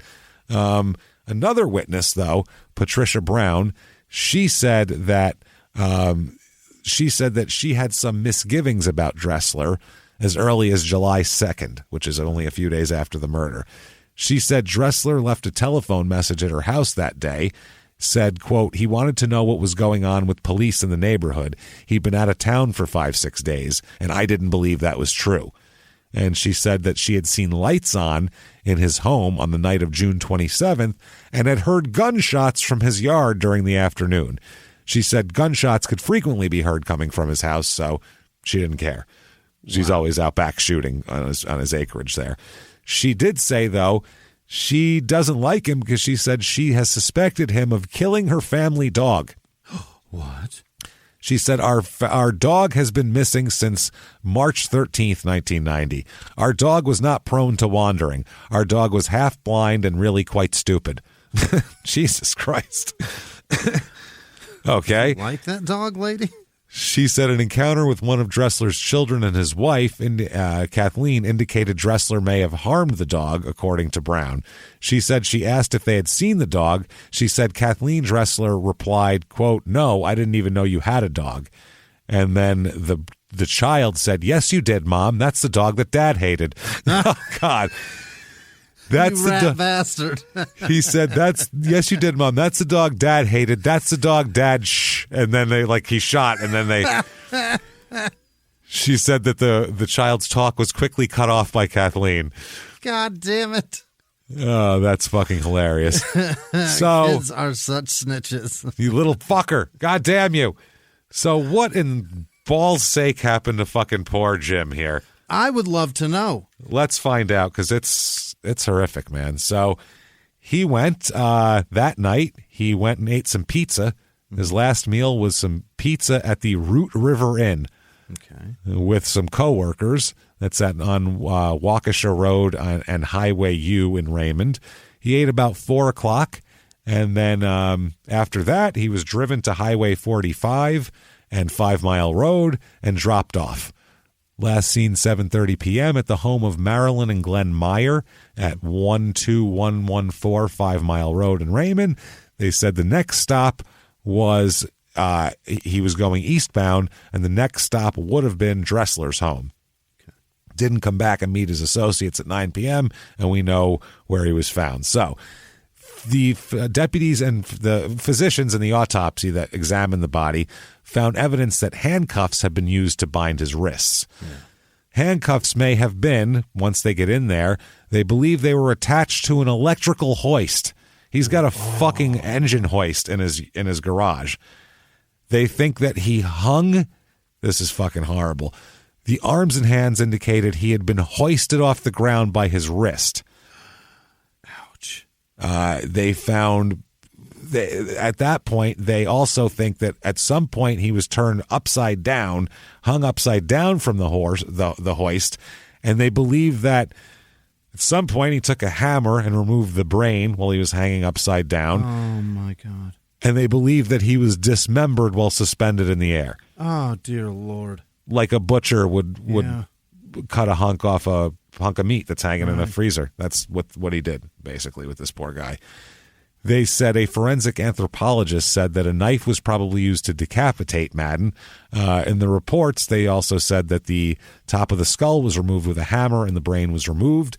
A cut between the thumb and index finger on Madden's left hand was probably suffered as a defensive wound. Yeah. So he was being stabbed and then so he was torturing him. He hung him upside down and was stabbing him, fucking with him while this guy was trying to defend himself, and then shot him in the head. Jesus. While his arms and legs were bound. So he must have bound his arms after he cut himself, I would assume, because if he was bound, it would be hard to Unless fight. he was upside down and with his hands together trying to knock, you know what I mean? Yeah. They said this was suffered when Madden grabbed a sharp object, possibly in self-defense. They said it's a cutting-type injury, probably the result of grasping a sharp object, grabbing at the knife that someone's stabbing you with.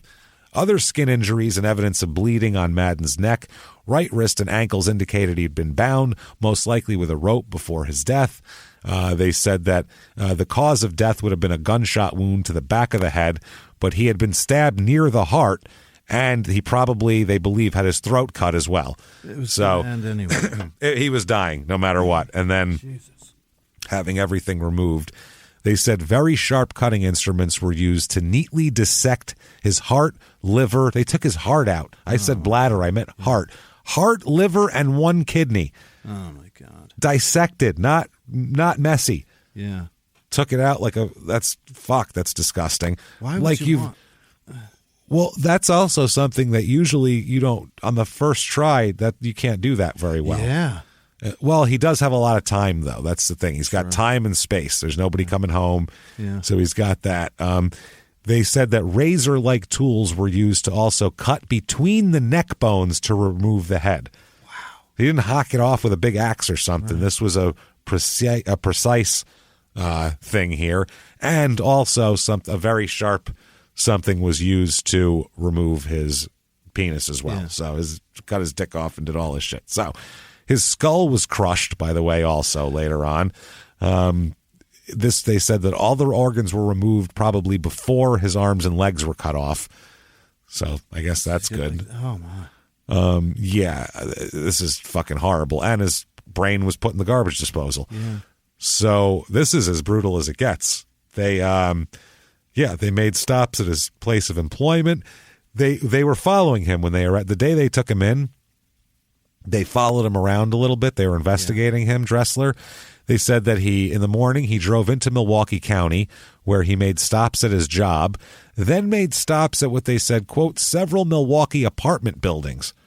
Don't know what the fuck he's doing there. Then he went to a liquor store, because he's an alcoholic. Right. Then he went to a public viewing area at Mitchell International Airport. So he just sat out, watched the planes take off, and got drunk. That was what he was planned for the day was. So they stopped his car during the afternoon on Highway U near a hardware store. He was taken to the sheriff's substation there, and this is at the same time they're conducting a search on his property, which continues into the next day. In the interview, he said he didn't have any yellow garbage bags, but then later he said that someone could have taken that type of bag from his garage when he drove to the hardware store to get a replacement part for his garden tractor. So he's like, I do have those. Someone could have stole it from my garage because I went out for a minute that day. I don't have them, but I used to. And maybe someone stole them to do this with. He told deputies, I didn't kill Madden, and he said that there's a lot of meat in my home, because they said there's a lot of meat in your freezer. You have a freezer with a bunch of meat and there's a bunch of organs missing.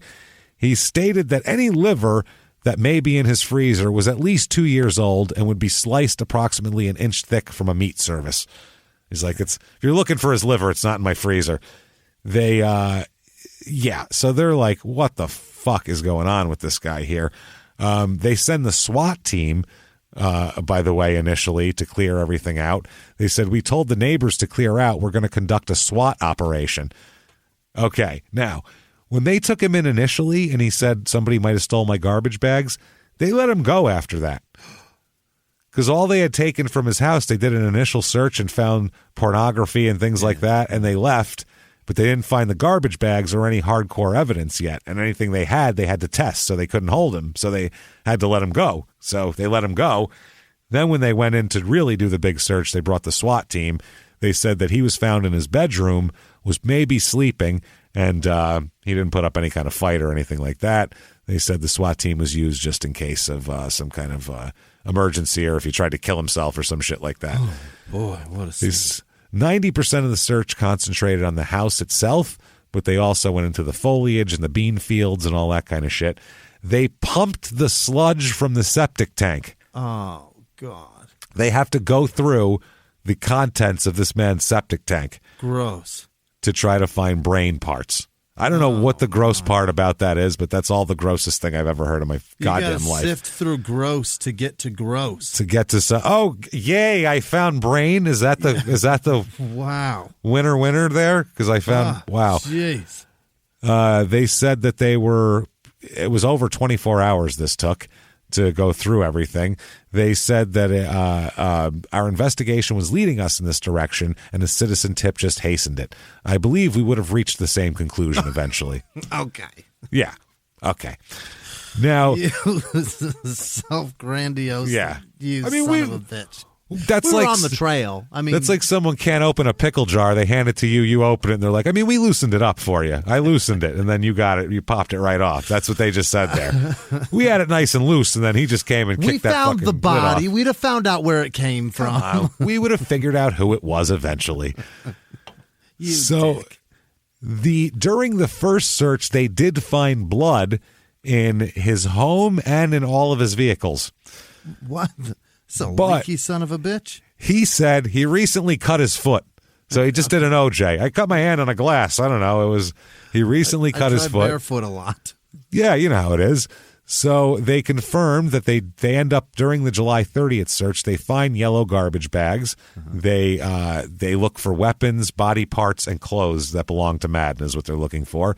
They recovered packaged meat from a freezer that they didn't know what the fuck it was. Right. Knives, scissors, guns, ammo, hacksaws, blades, chisels, things with bloodstains on them, ropes, handcuffs, pornographic photos, magazines, books, and videos. This is Sounds what they're... like an Eminem song. And it's taking place on 8 Mile. So what do you want? That seriously sounds like an Eminem line. Freezer knives, scissors, guns, ammunition, hacksaw, blades and chisels, possible bloodstains, ropes and handcuffs, pornographic photos, magazines, books and videos. Seized syringes, saws, pornographic records, computer discs, and other audio recordings. Plastic material, hair, bones, and newspapers, miscellaneous items, shit from a tanning booth. This is the list. This is the list.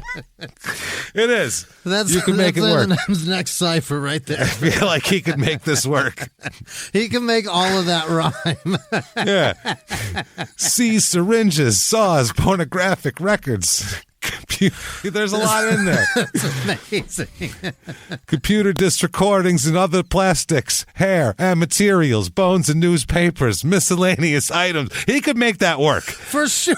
He could make it work, I think. So throw mom's spaghetti in there and that's what it is. He's got a tanning booth that he owned, the whole deal. Hear my snare. It is an Eminem That's song. Eminem.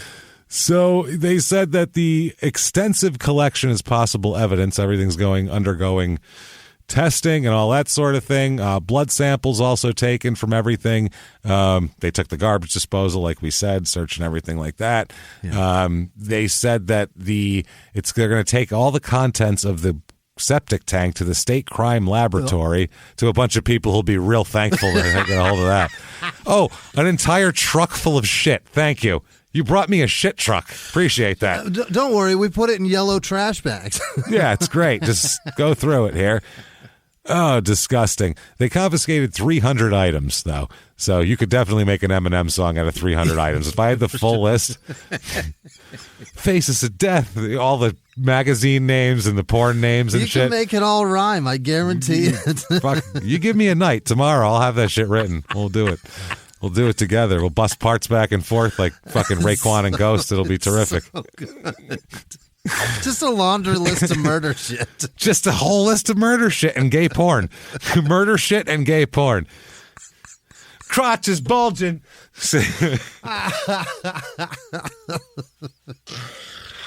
His chest is waxed up, bulging hard. Okay. So it's incredible. Yeah. So they sift through all this shit. The sewage, Jesus Christ. They also, including the truck full of sewage, a van full of other items is what they also got, what they said. They say he's definitely the prime suspect at this point, obviously. Sure. The Ivanovsky guy, the investigator, says, I can say it has nothing to do with cults and it had nothing to do with Satanism for sure. Okay. No, definitely not. In the garage, they found Madden's name taped inside a tanning bed. So, like, there was a piece of tape with the name Jim Madden written on it inside of his tanning bed in his garage. That's when they confiscated the electric hoist and all that kind of shit. They said that a lot of the stuff they found had been found in hiding places. They said, quote, we also discovered a briefcase or container filled with personal items, including photographs of people who appear to be dead. He was collecting also news articles about this Madden's death. So he was collecting articles about the death, and he was filing it away with his pictures of dead people in a hidden place. He's a sociopath. This is really fucking gross, man. Also all that shit anyway. So they said they called it a blueprint for murder and mutilation found in his they said, quote, and this is what the prosecutors are saying, quote, a blueprint for murder and mutilation was found in Dressler's collection of male pornography, videotapes of death and torture, and literature about homicide investigations and autopsies. Well, take out the death and torture and the male pornography, and I'm crazy too, because I have tons of literature about homicide investigations and autopsies. You know how much weird shit I have saved on my computer that I might need someday? It's crazy. Absolutely insane. There, just right out there in the lobby, there is a dildo right on the shelf, James. You could make an Eminem song out of what I got on my computer and in the lobby of our fucking studio here in New York. There is a suction cup dildo that was sent to us right there. It's right there. You look like a psychopath. I think we put a cape on it, too. I think so. Okay, there's all sorts of shit in here. Weird stuff, weird, morbid shit that people send us that they take time to make and is really cool. So we put it up like real, like dark shit with like syringes skulls and skulls and knives and shit in it. We're like, hey, fuck it, we'll put it up. They took the time. Why not? So they charged him with first-degree intentional homicide. Yeah, he is being held on $250,000 cash bond he needs. So that's a lot. That's a lot. So they said that, they announced this all publicly of all the organs and all that shit that they did and the sexual stuff. And they said after that, quote, there are still body parts missing. Never found his dick, Jimmy. Oh, no way. Never found his dick and balls. Those are never found, never accounted for, didn't say what he did with them, nothing. We don't know what he did, by the way, with the organs themselves because we don't know. Did he eat them? We have no fucking idea. They weren't in his house. They weren't in anything, and he didn't put that down the garbage disposal. So what the fuck? There's a dick, a heart, a liver, and one kidney unaccounted for here. Unbelievable. I don't know if he ate them or not, Jimmy, and I'm really grossed out by thinking about the fact that he might be. You'd think, I mean, that's the logical conclusion, right? Those are all things that you can eat. Unless he just threw them in the garbage and they got taken away by the... Yeah. I feel like if you're doing all this, you're not going to throw a dick away. No. You're going to do something with it.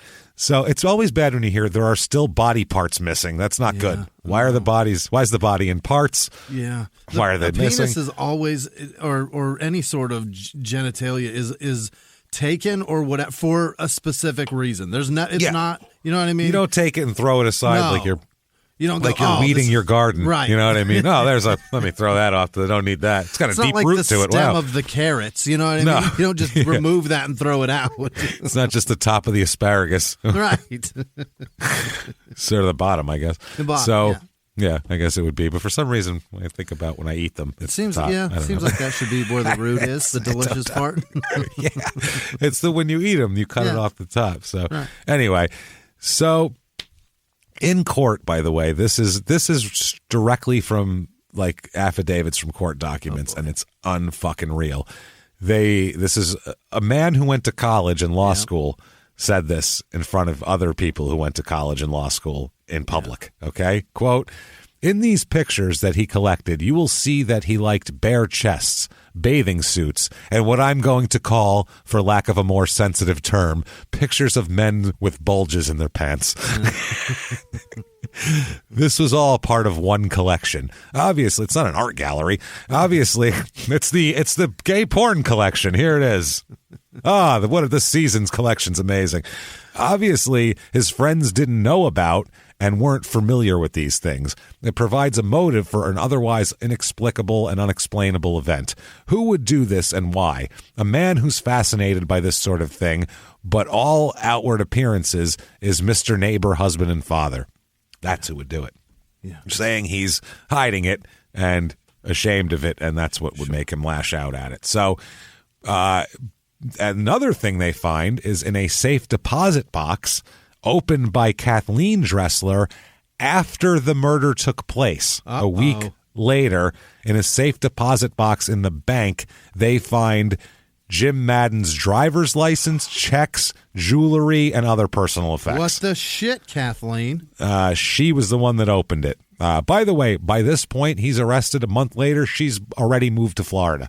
Wants no fucking part of this. Yeah. But she says she supports him. She shows up for court and all that kind of shit. I don't know if she's just getting her kids out of there. She said that she thought investigators were crazy when they searched her home for evidence. She said, all in the bank. She said, yeah, it's all at the bank. What are you talking? It's not here. I put it in the safe deposit box. You'll never find it. She said, I told them it was silly. It didn't make any sense what they were doing. This is ridiculous. And, she said that she went hysterical when they appeared at her home, showed a search warrant, and said that he was a suspect in a slaying. She said that she testified later on that her husband's collection of pornography was not hidden, contrary to the prosecutor said. Quote, okay, we've heard a lot of crazy shit in this episode up to this point, right? Yeah. It's been wild. You want to hear, you want to put the cherry on top of it all, just in terms of... Come on, Kathleen, bring it home. Quote, friends, neighbors, and relatives regularly borrowed the couple's pornography materials. What? Quote, they knew where to come in and get it. What the... What? What do you have, a fucking old-time video store with those saloon doors in the back that you go through? Like to rent? What are you talking about? What is friends, neighbors, and relatives? Just pop by. Grandma brought back, she brought back bulges and bare chests. That one, she brought that back for you. But our neighbor across the street, he said his wife was really looking for a good chicks with dicks. So I found that in your selection too, because it's 1990. That's what they call it. So there you go. What are you talking about? Nobody's pornography is just open to everyone that knows them and in a place where people, I just go over and borrow porn from Joe all the time. No one does that. Mark down our nephew Bobby for 6 weeks of late fees. He has not brought back lactating mamas yet, and I am pissed. I am upset about it. Friends, relatives, and neighbors just come by. It was unlocked, James. They know where to get it. They just come in. They know where to come and get it, she says. That's a quote. They know where to come and get it. You got a weird house, Kathleen. How do you bring that up to people? Hey, I don't know if you're into like hardcore pornography or not, but if so, and you're in the neighborhood, I got a hell of a collection. You're just welcome to it anytime you need. Anytime you want. Relatives, neighbors? Who brings that up? How do you bring that up, Jimmy? Careful, by the way, because sometimes there's some super gay porn in there. If you're not into that thing, well, it's most on the of bottom it is, shelf. honestly. Yeah. If you're not into that thing, it's on the top 7 shelves. It's a whole closet. I had a friend one time, not one time, but I had this friend who I went to his house, and he lived with his parents still. It was like after college and all that sort of shit. And I went to his house, and he's like, "You got to take some porn home with you, man." And I was like, "What are you talking about?" And he opens he opens his closet and he goes, "I just can't have this much here. It's just not right." He had fucking moving boxes full of DVDs. This guy would go on eBay and buy lots of them. And I don't mean buy a lot. He would buy what's called lots, where you buy like 500, 300 DVDs at a time. You don't know exactly what you're getting, but you're just getting a mixture of shit and giant box. This guy has to sell, you can have it all. He had thousands of DVDs in here, and he's like, he just started taking like handfuls. He's like, "Just take these with you." And I'm like, I didn't bring a suitcase with me to your house. I'm not going to just walk around with these in my fucking car, all loosey-goosey in the front seat. Take all your CDs out of that zipper pouch. Put these in there. It's if I get in an accident, it's going to look like porno confetti is coming out of my car. Just fucking, it'll be embarrassing. Oh, no. So friends, neighbors, relatives regularly borrowed. They knew where to get it. Okay. She said also that although her husband was troubled by alcoholism throughout their marriage, she considered him, quote, the best father for their 2 children. What? Besides the dismemberment. She said even though, in addition to his weird stuff that he does, he also knew that she knew that he collected such things about literature about Nazi Germany, which that can go both ways, because I like history, so yeah. I've seen a lot of shit on all that stuff, but I'm not like, I'm going to put my I'm going to put my army helmet on, my German army helmet, and I'm going to read this book about Hitler. It's nothing like that. So it depends on how you're looking at it. She said a lot of literature about Nazi Germany, the Holocaust, and a book depicting injuries and attacks on people. She said that he also kept a hidden briefcase filled with what she called male pornography, photographs of dead people, and information about autopsies and death investigations, like we said. She said she never witnessed even a hint of violence in her husband.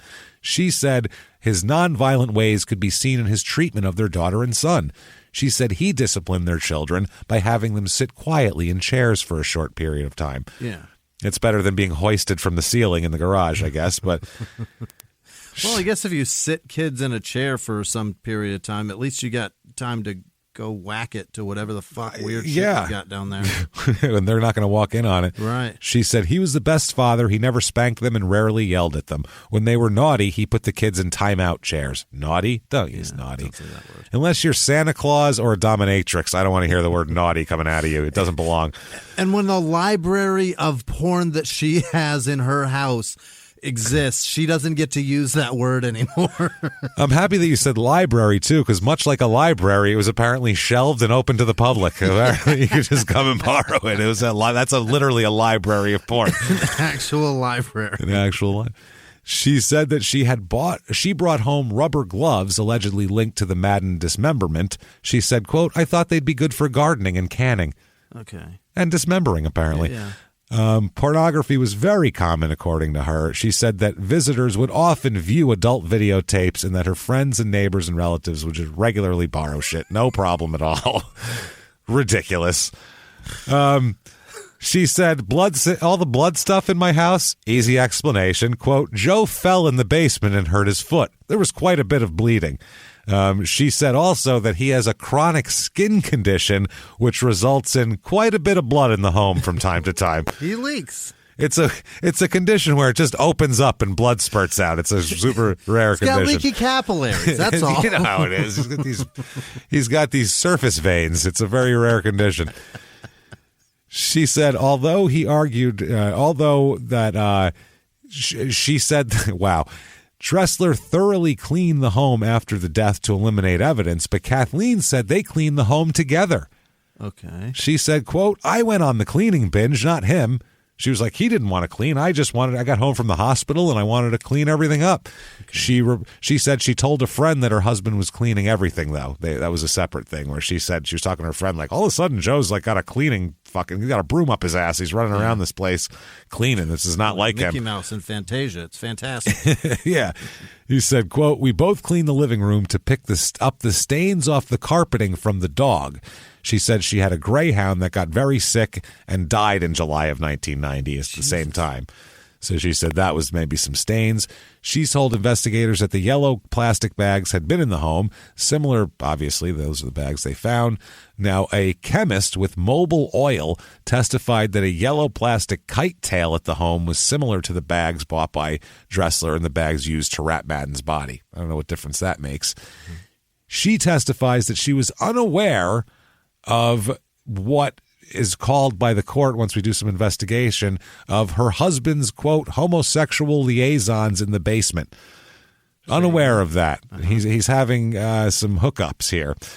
A police officer said that, this is one of the investigators, he and Joe Dressler here drove to a North Cape store where Dressler bought 2 cups of coffee. This is when they're searching the house but haven't arrested him yet. They drank coffee while sitting in a car in Dressler's driveway. He wanted to know if we had anything from the search. He wanted to know how long the search warrant was going to take. So he said that they talked about traveling. This is the detective and Joe. Their mutual interest in Germany, where Dressler was born, and where Roner was stationed in the U.S. Army. That's the cop. They said the conversation was more small talk. And then he said, the cop said he asked Dressler if he had written J. Madden and the number 27 on the wall of the tanning booth in his basement. And they said that they found it during the first search, and he said he absolutely didn't write that. Huh. Well, where that must have just popped up out of nowhere. Then when they asked him about something else, he said, "Oh, maybe I did. I don't know. It isn't every day when something like this happens in the neighborhood, so I'm all flustered. I don't know what I wrote." Okay. Wow. A murder victim was found, and you have his name in your house, and you don't know who wrote that? Wow. So he says, I said, quote, "You're not a homosexual, are you, Joe?" That's what he asked him. Yeah. And he said, Dressler smiled and replied, "Yes, I am, but don't tell my wife." Okay. Like kind of in a jokey way. So they said 5 of the 6 hidden videotapes were exclusively gay porn, and they were found in different hiding places from the briefcase that was filled with pictures of scantily clad young men, both gay and straight porn, and detective magazines, pictures of dead people, and information about autopsies and death profiles. So he had 2 separate stashes there. Now, the FBI had a profile saying that he was in his 30s or 40s, white male loner with homosexual tendencies, which is a pretty vague profile, but he fits it. Nailed it, yeah. Yeah. He said, "We've talked to Mr. Dressler, and he did not comment on the crime." He says that the crime laboratory results may even exonerate him. Who knows, is what the cop says. No, doesn't help. So then they find, just after this happened, 10 days after the killing, he had hooked up with somebody at his house, okay? Which is fine. By the way, we don't give a shit. I don't care if you're gay or straight. Give a fuck. I couldn't fucking care. Lesbians love us. We don't care. As the fucking rapper once said, whether you choose to lick pussy or dicks, people throughout the world, it's your pick. That was Yeah. There you go. So put it in your mouth was the chorus. So there you go. Now, so right off the bat, we don't give a fuck what people are doing right away. So she said, they said that the defense is describing him as he's being described as a family man. There is what they're doing. That's the defense, and then the prosecution saying he's a dirty. He's filthy.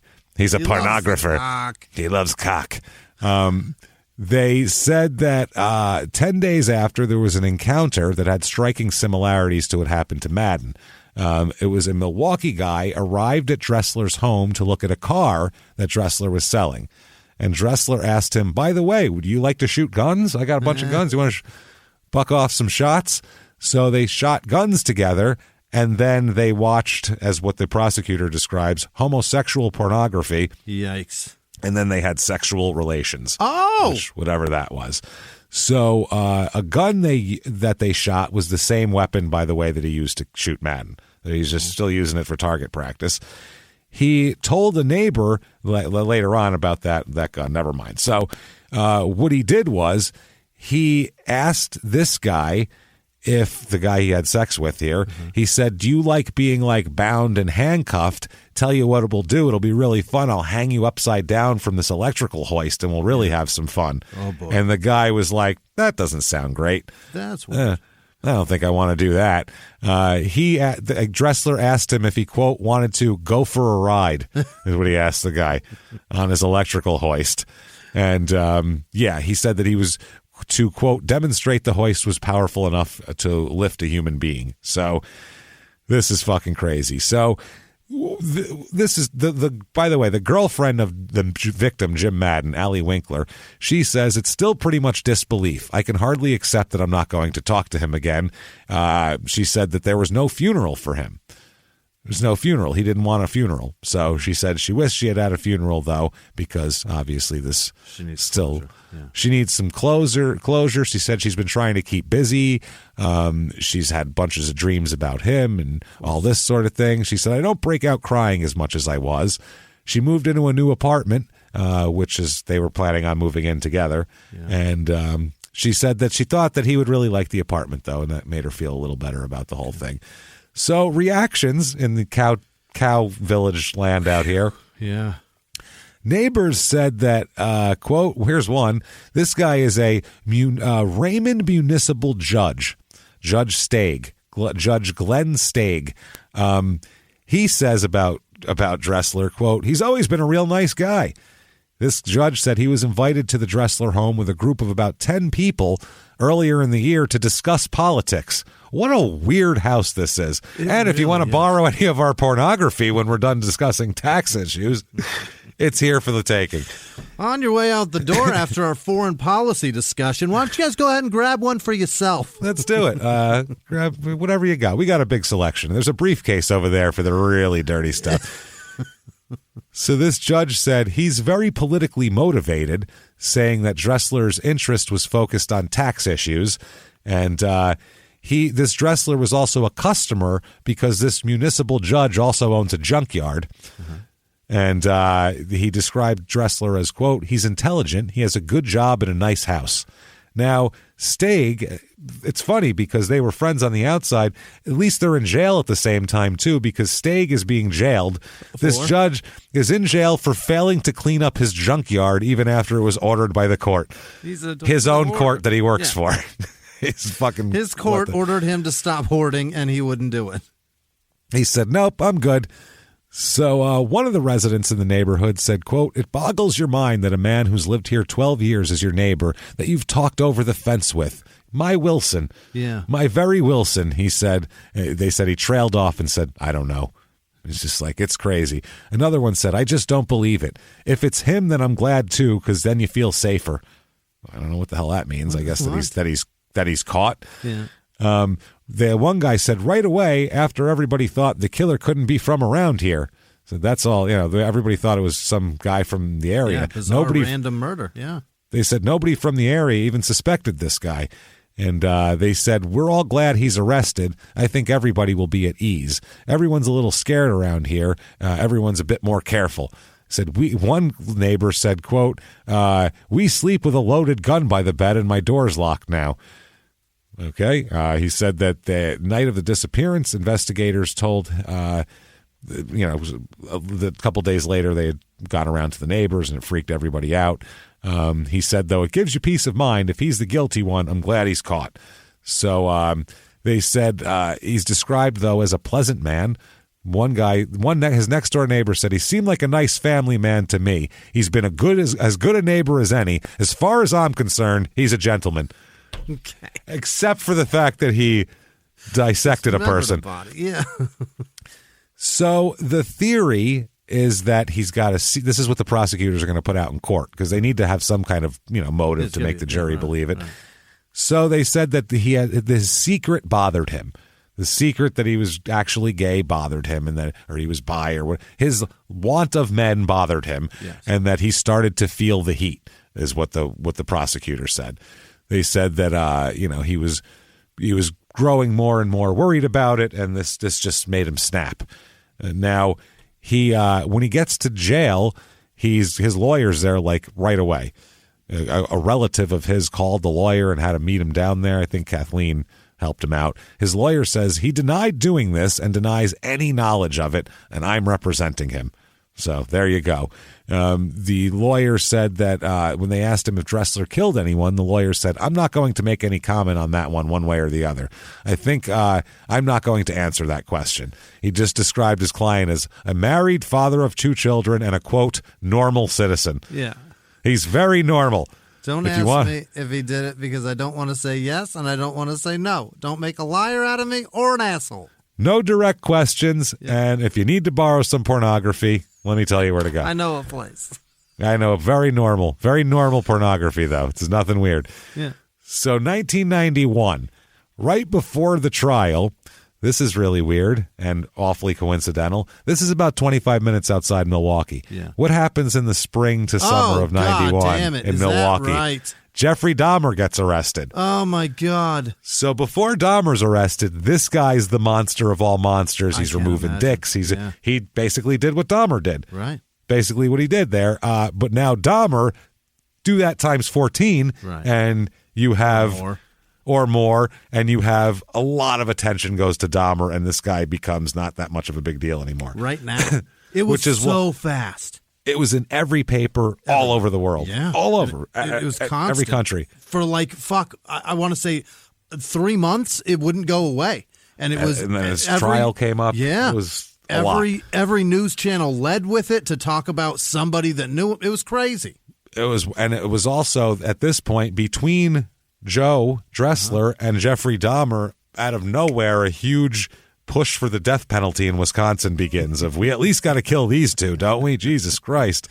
That makes sense. Holy shit. Can we kill those guys? Oh, yeah, Dahmer was 17. They found 11. So there you go. They said that, quote, the Dahmer and Dressler cases could mean the pressure's on for legislators to act this fall. They said some people argue that the death penalty isn't a deterrent. Maybe not, but if it's carried out, at least that person won't kill again. Okay. That's the quote, which, okay. So I'm not going to argue that on this particular episode. Death penalty's not involved here, so who gives a shit? Now, physical evidence comes around, and they're trying to figure that out. They want Joe pleads not guilty. He's got to undergo neurological testing and mental examinations because they said that he had problems where he had a head injury, and they want to make sure he's okay. Apparently, head injury in jail? No, he had one in about May or June 89. He suffered one or more grand mal seizures. As a result of the seizures, he was treated in the hospital and prescribed certain medications to prevent seizures. So, I don't know, they have to test him to see if he has any brain damage from seizures to make sure that he's competent and all that kind of shit. So, July of 1991 is finally the trial. Allie Winkler, Joe's girlfriend, she sat quietly through the court proceedings, and she said that the thoughts that ran through her head could not be printed in a newspaper. Oh. Well, that's smart. She said, quote, I feel real hate. I'd call him an animal, but I wouldn't want to insult animals by calling him that. So, wow. Yeah, she just does not like this man. Furious. Now, the prosecutor said, quote, I consider this man as dangerous a criminal as this court will ever see. I believe we have a very, very sick individual here. I agree. I would agree. Now, this is the part that makes it weird, okay? It's an easy case, seems like. He admitted it. He's got fucking brain and shit all over the place. He's got all the guy's personal effects in his safe deposit box. Pretty open and shut. Now, the state here, they have a theory of what they coin a term, and it's called, quote, homosexual overkill. Oh, God. That's what I'm saying. This is their definition, not mine. No fucking tweets. Quote, where where homosexuals kill in their panic or rage or whatever motivates them. That's pretty vague, man. That's pretty fucking interesting. So They said they have a Dr. Jensen, and they said he will testify in the area of pathology, the study of death and forensics. This is the forensics guy. And they said with the forensic pathology, that's bringing the legal part into the investigation. And there's literature to support a concept called homosexual overkill. The overkill part of it is the type of injuries you see to the body of James Madden. It's more than is necessary to cause death, and suggests some other motivation, and this is consistent while deaths caused by homosexuals in their panic or rage or whatever motivates this type of death. Jesus, that does not sound medical. That means somebody has violence and sex in their head wired, and that's fucking horrifying. And it also means, I think what they're saying is they panic about the fact that someone's going to find out that they're gay, and then they freak out. So, this weird homosexual overkill is just the weirdest thing. The judge says here, he says, quote, well, certainly as the statute defines the terms, there's no crime here. We've all agreed to that. The state hasn't suggested there's a crime in the possession of these materials, because they're debating whether or not to admit all the materials found in his house, the pornographic shit, into court. So this is the judge saying there's no crime. We've all agreed to that. He's allowed to have that stuff. The state hasn't suggested there's a crime in the possession of these materials. Other wrongs, I don't know. I guess I don't want to get into litigation whether or not that some of the material constitutes pornographic materials that might be prohibited in terms of its possession. Although, again, that's a matter of state and national import, so I'm not making a judgment as to whether or not those are crimes to possess these materials. I don't think I'm in a position to do that. So, that's what he says. Like, I'm not gonna parse over what's good porn and bad porn in this case. We're either letting in all the porn or none of the porn. Yeah. And that's the way it's working here.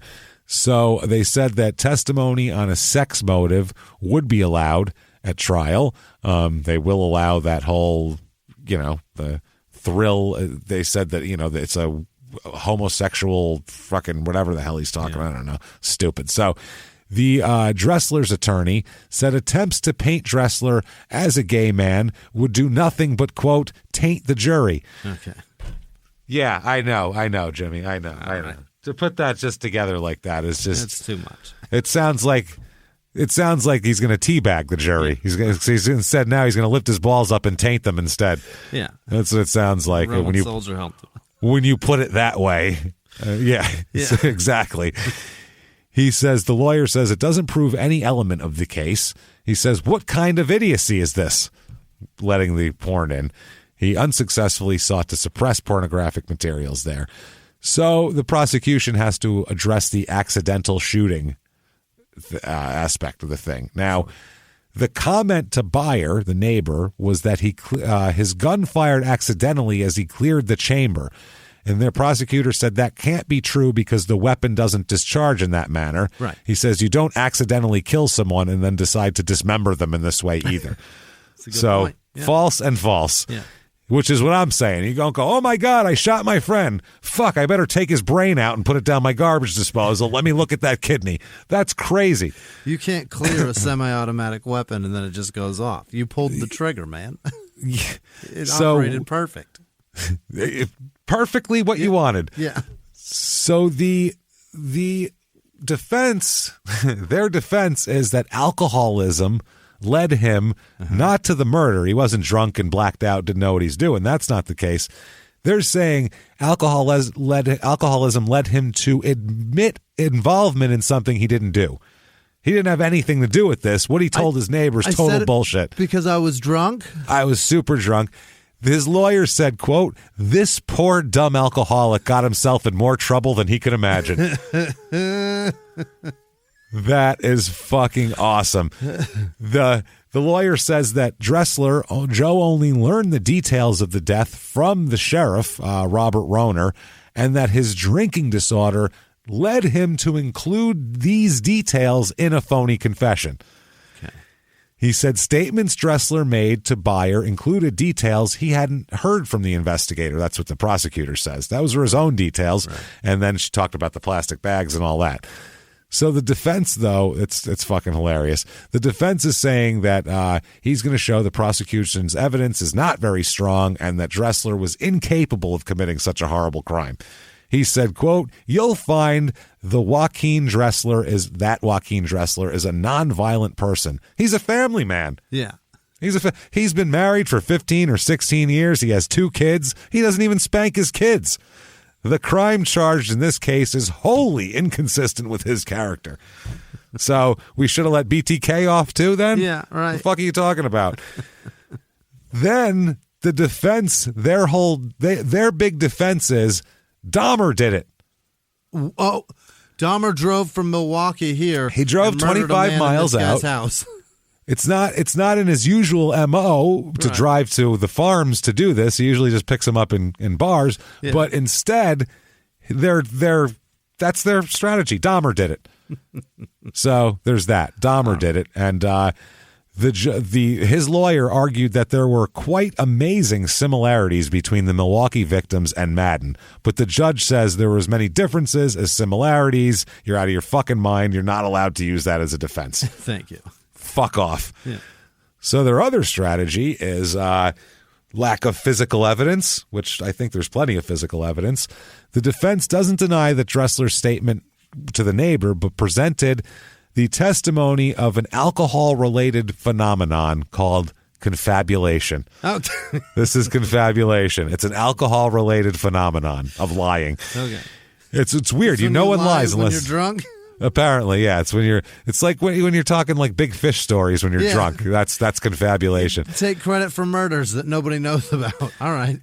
The defense expert testified that alcohol abusers like Dressler may invent stories based upon a combination of truth and imagination in order to explain alcohol-induced memory loss. So you would fill that, instead of "I watched TV and ate a sandwich," you're going to fill that with "I took a guy's brain and put it down my garbage disposal." He said that Dressler argued that the story he told Byer was confabulated from 2 separate incidents. First was Keith Erickson. That's the guy who came to his house, shot guns with him, and fucked him and didn't want to go on the hoist. Right. That's that guy. So he said that after discovering he and whatever, they were in the backyard and all that kind of shit, he says that that the confession to Byer was a figment of his imagination, which combined both that and the fact that the sheriff told him about how the body was found and the skull was broken open and stuff. So he combined, because the exact same thing, the Erickson guy that he hooked up with, he was the exact, everything but the death was exactly the same. Except for the fact that the guy didn't get killed. He invited him in. They shot some guns. You want to do this? You want to hang out in my garage and fuck and all this shit? So it's the same thing. So they're saying, yeah, it makes a lot of sense here. So he's saying that. Did they make up the term confabulation for this? No. Okay. There was a thing, but they just phony put it into confabulation.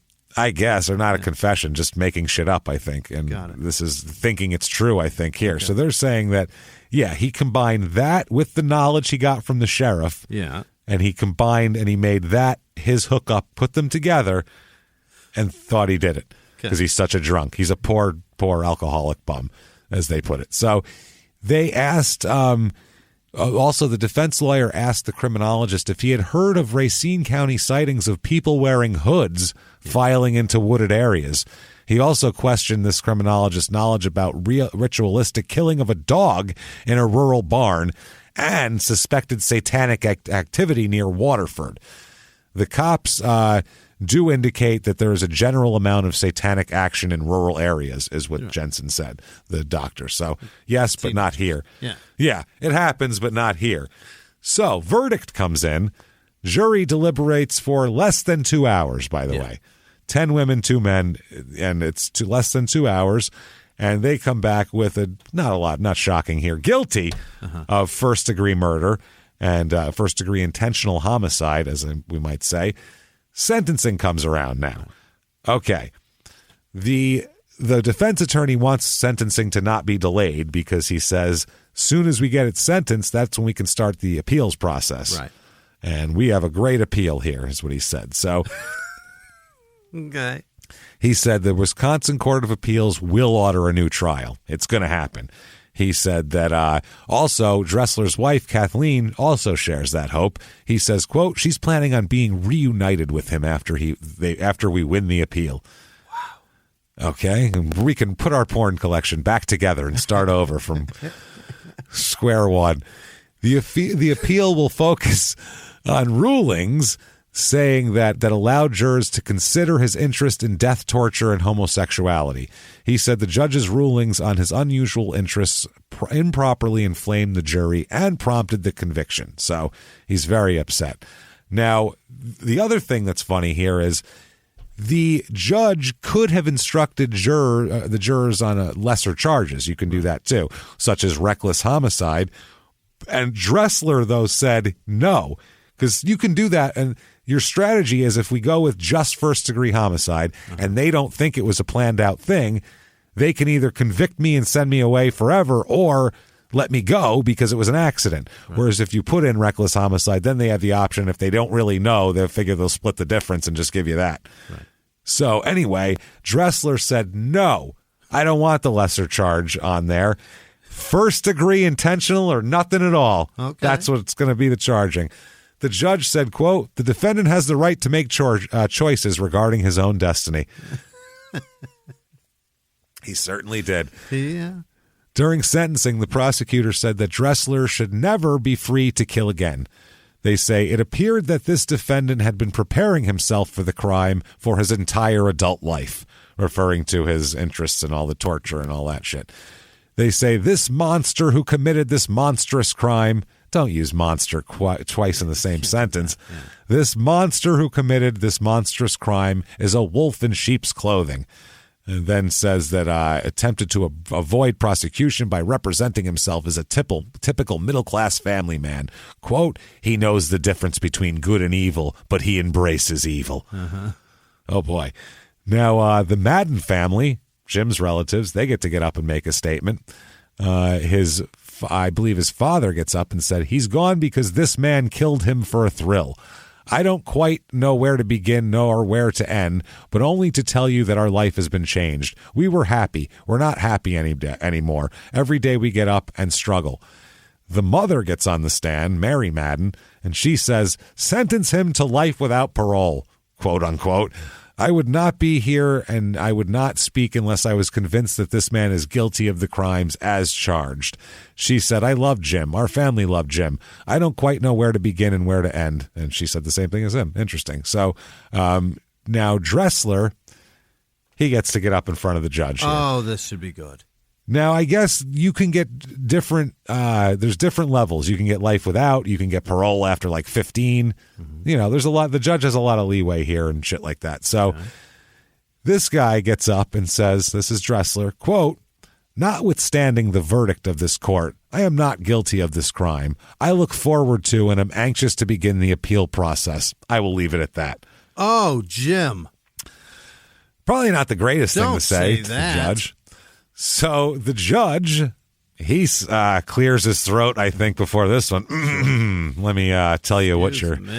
Excuse me. Quote: the murder is the most vicious and aggravating crime that has been. This murder is the most vicious and aggravating crime that has been seen in my history of 20 years in Racine County. It makes other crimes you read about in the paper pale by comparison. He then says, you picked a victim who was particularly vulnerable. He said it was clear he was yours for the taking if you wanted to, and you did. He called what he did, quote, wantonly vile and inhumane. Yeah. He said, I literally searched the dictionary to describe the horrible nature of this crime. No word describes the horrible nature of this crime.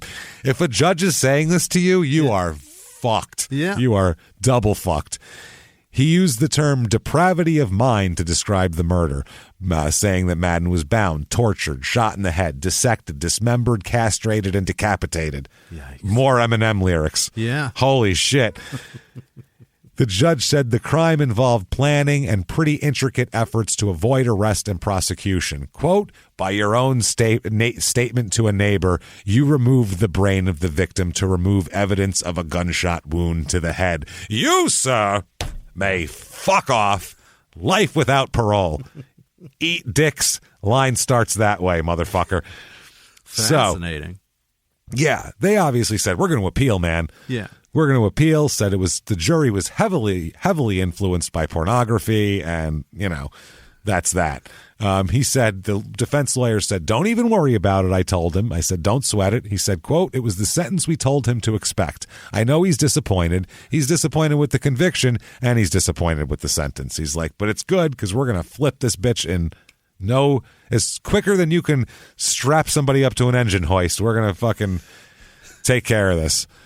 He then said, "I'm so disappointed with Judge Petasek that I can hardly express it." That's what the defense lawyer says. Jurors, they heard the fucking story. Then his defense lawyer says, "You took an oath not to convict someone for what they had done in their homes or for their homosexual tendencies. It's terrible that Madden died, but it's worse if we convict an innocent man." That's what he had said. Now, they talked to the jurors and said, "What swung you?" They talked to 4 different jurors, and they all said, next door neighbor who had the exact details of what happened from the guy. That swung me. She said, "That was the point that really stuck with us. The testimony of Sherwin Byer made all the difference in the world. His emotions had a big impact on all of us."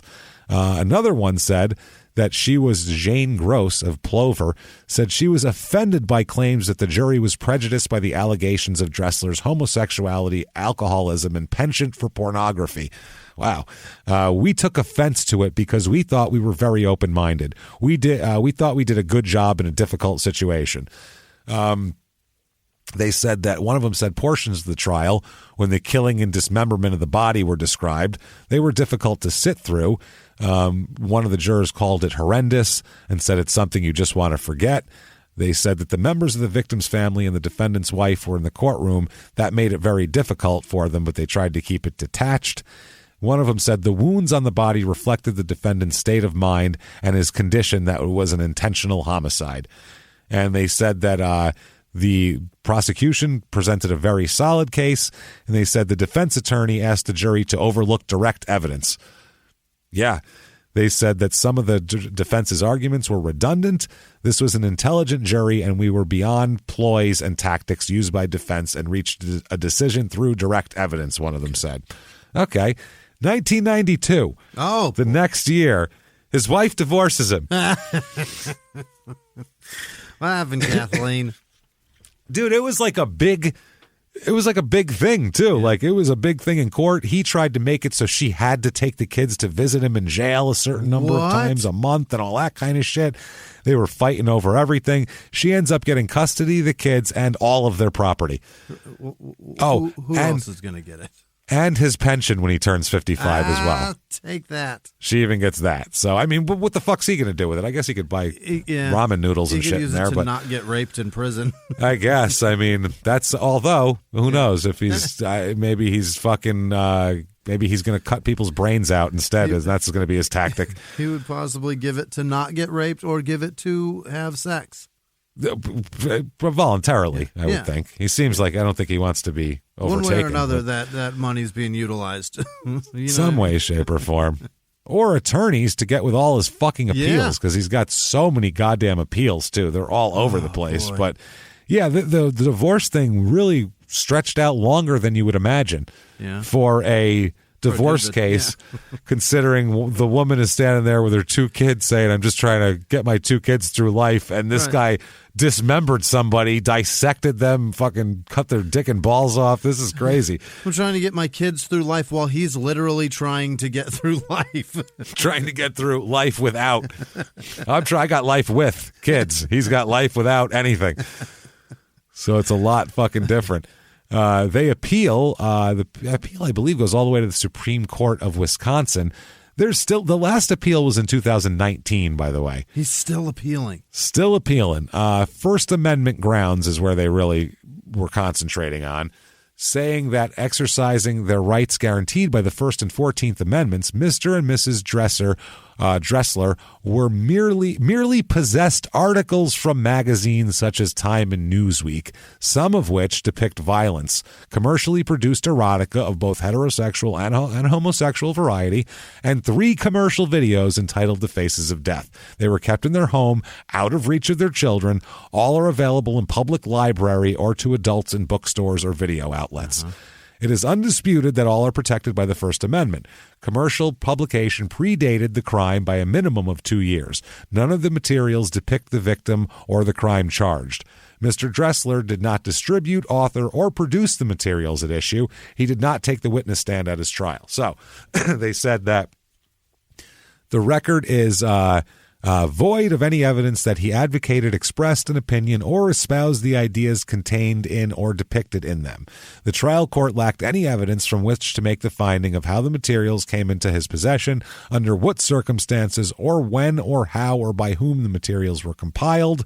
They said that declaring First Amendment claims to be borderline frivolous at best, effectively limiting the he's basically saying this is what claims like this are what are going to fuck up the First Amendment. Assholes like this. Yeah. They said that the fundamental flaw in Dressler's First Amendment argument and major distinguishing factor in the string of broad First Amendment cases he relies on is that he was not convicted of possessing, distributing, or looking at the videos or pictures in question.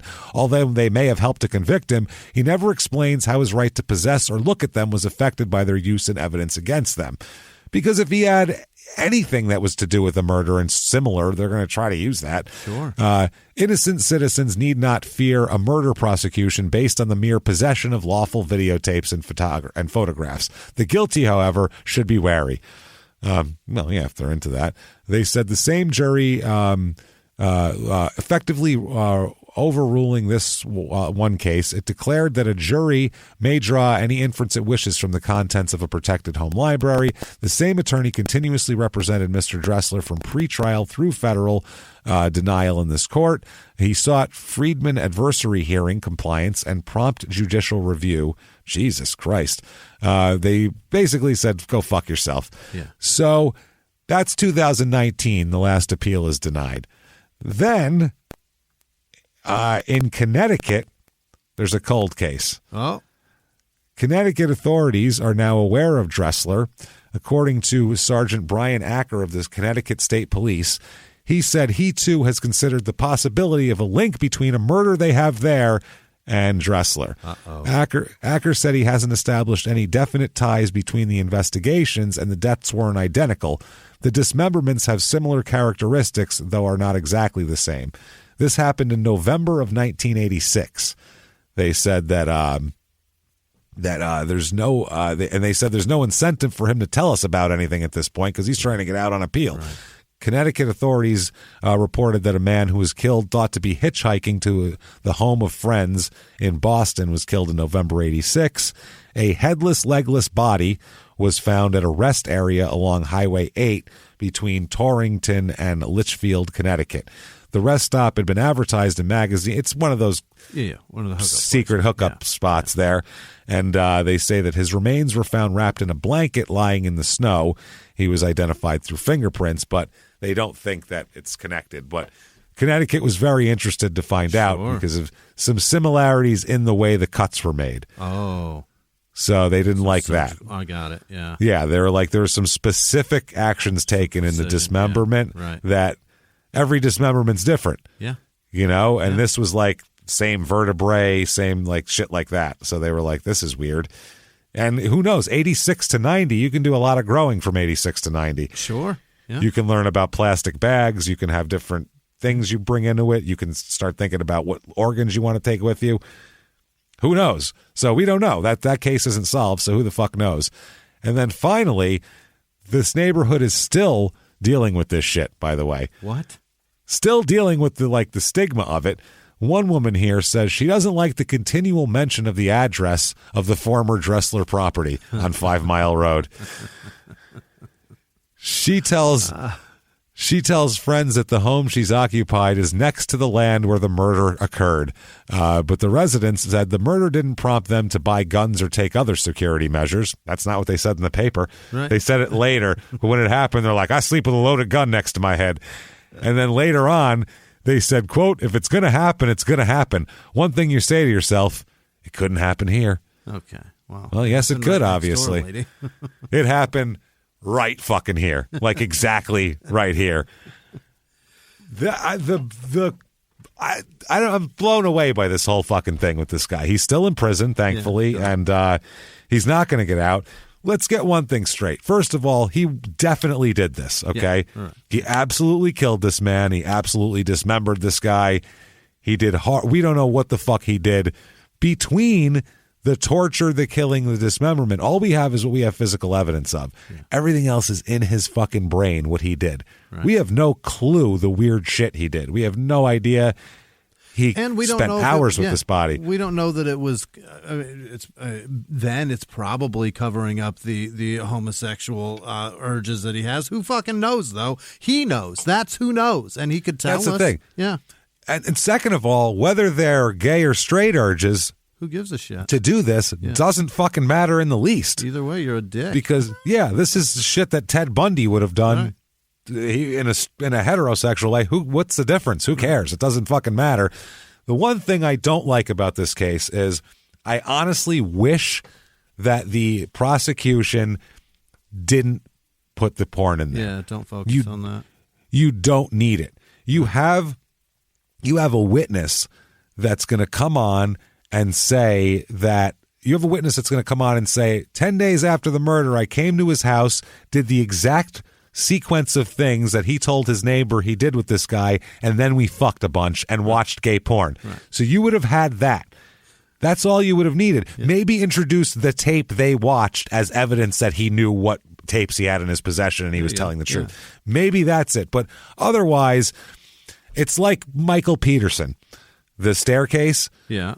Michael Peterson, I think that dude did it personally. Probably. I don't believe him for a motherfucking second when he talks. I think he's full of shit.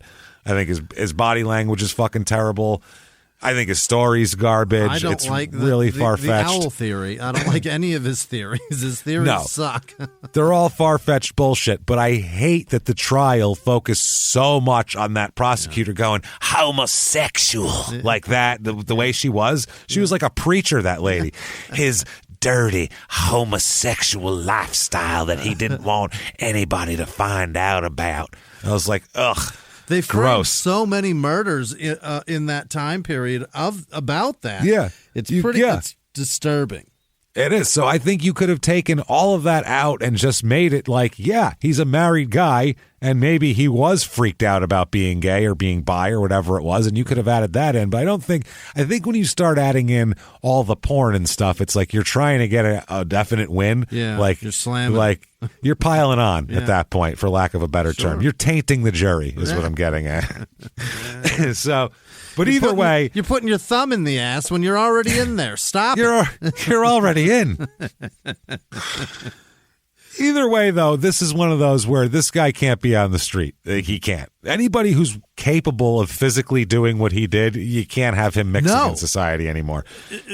He's capable of taking a human being apart. Right. Alone with a body, he opens it. That's not a good person.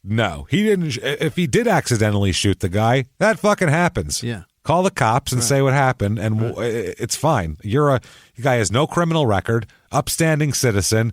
Everybody said, too, he was even like a very careful gun owner. He would tell other people you need to get trigger locks, you need to have gun safes and all this type of shit. Like, he was a very, he would teach people how to properly care for them and use them and shit. So he wasn't a willy-nilly guy. Like, if he just shot a guy accidentally in the head, he wouldn't have gone to jail for it, probably.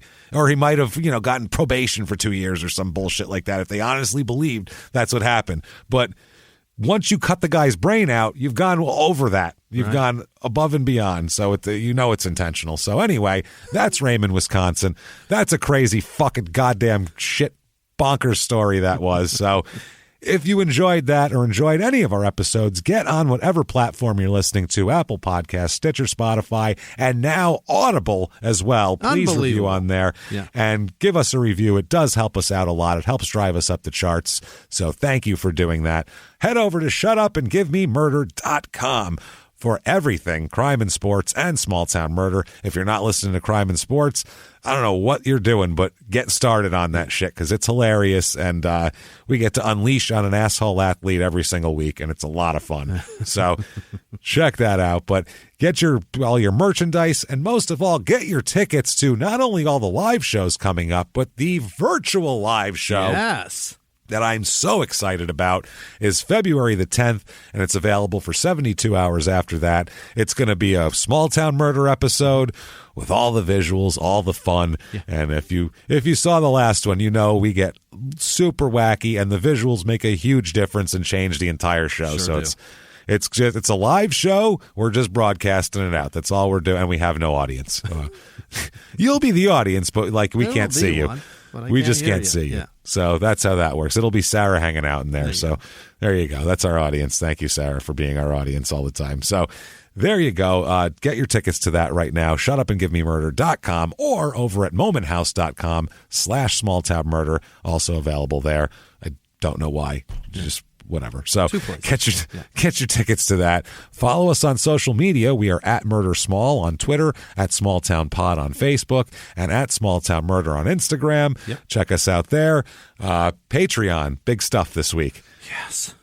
Patreon.com/crime and sports. Anybody $5 or above, you get access to everything, the entire back catalog, both shows, Crime and Sports and Small Town Murders, bonus stuff, and whatever show you like, if you like one more than the other, the bonus stuff really bleeds over. Right. Everybody that likes one show or the other more listens to all the bonus stuff if they're Patreon, because they say it all works out. So this week, no different. Patreon.com/crime and sports. This week, Crime and Sports episode, and you're going to get access to all of it, is on-field incidents or on ice or on court incidents that have real-life legal ramifications. How much do you have to... You've seen crazy shit in a football game or basketball, guys brawling. How far does it have to go before the police actually take you away in cuffs from your professional sports gig? We will find out. We'll get there on that episode. And then for Small Town Murders, we're going to visit a subject that everybody was very interested in, including us. We're going to talk about the Tony Alamo cult, which came up with our murderer in Woodstock, Illinois, a couple weeks ago. He was a part of it. And we're going to concentrate, you know how we do, like the John Benet Ramsey episode, we really concentrated on how ridiculous the ransom note was and that sort of thing. Here we're going to really concentrate on the fashion, because it's like a 20-year huge cult. So it's a lot to cover, and we'll hit points of it, but we're going to talk about the shit that they made, the jackets, what celebrities were wearing them, which is crazy, what they were doing, what the prices are for them now even. We'll talk about all of it, how you make cult slave labor into some hot celebrity fashion brand is the weirdest shit in the world. It's crazy. Check all of that out. Patreon.com/crime and sports. Can't wait to give you all of that. And you're going to get a shout out just in a moment here, where Jimmy will mispronounce the name of whoever donated terribly while trying his best to pronounce it. And if you just want that shout out and have great karma and, damn it, our undying love, you can do that over at PayPal as well, using our email address, crimeinsports@gmail.com. One thing left to do, Jimmy. I love it so much. Hit me with the names of the people who would never hang us upside down by electrical hoists, castrate us, cut our heads open, and stuff our brains down the garbage disposal. Jimmy, hit me with them right now. This week's executive producers are Stephen Dean, Loida Cardone Arvonia. Is that right? Oh, Loida. That's my grandmother. Yeah. Loida Cardone That was the whole point. It was in her memory that somebody donated. That's very nice. A very nice story. Thank you so much. Jordan Bennett, Tracy Renninger, Nicholas Ferranci, and Ferranci maybe? The Herbal Painter, I think in New Hampshire. Those are the exact... Thank you guys truly for everything you do for us, especially... Seriously, people donating in names of deceased relatives. That's so sweet. Thank you, sweet of you guys. Thank you so much. Other producers this week are Brett Bendall, Joe Ruffino, Sex Murderer. What the fuck? Jesus. Patricia Cuniff Reagan. Carol Braun's mom passed away. That's who Patricia is. Oh, we're sorry. Sorry, Carol. Hang in there. Thank you so much for hanging with us. Elizabeth Vela, Peyton Meadows, Frank the South African bird-watching whore, James Martyr, also Frank the South African bird washer. Yeah. Now we have people donating in duels, I guess, to call people a whore. Jesus Christ. Jessica Cooley, Liz Vasquez, Natalie Yulvin, Hudson and Whiskey at Centeno Kennels in Ontario, Donald Duishbach, Esquire. Well, I don't know who that is. That's a reference to something I know. I don't know. Catherine Collado, Paul Fankhauser, happy hour in Tucumcari, New Mexico. He was just up in New Hampshire last week. The guy, he donates for whatever town he's listening in this week because he's a long-haul trucker. That's awesome. Thank you. That's his handle, Happy Hour. Oh, appreciate Brian you. Killian, Melissa Donaldson Zeeb, Holly Prashew, Moondog Rex, but not Moondog Spot. Yeah, that's a tag team wrestler. Yes. Jeff Chanel, Janice Hill, Grace going through gene therapy. Hang in there, Grace. Michael Holmesmith. Doug Jones, Nicole Enaclarico, I think. Jeff Shrewsbury, happy birthday, Luca. DeLuca, not just happy Luca. birthday. It's DeLuca. Thomas Smith, Rabbi Shmulovich and Shitta Perlman, Dr. Myron Dickstein. What the fuck? Sure. Jesus. Why not? Christy Allerhead, Christine Leister, KP Planners, Molly Hewitt, Georgette King, Laura Corbett, Kayla Drayton, Katie Griffin, Nick Prochaska, Jesus, Devin W, Debbie Shirier, I think, Louise with no last name, Sheila Hamilton, John McGuire, Nope, that's Jace Kuhn, Forrest Baldwin, Jake with no last name, Amy Crawford, Melissa Klein, Letitia Wamick.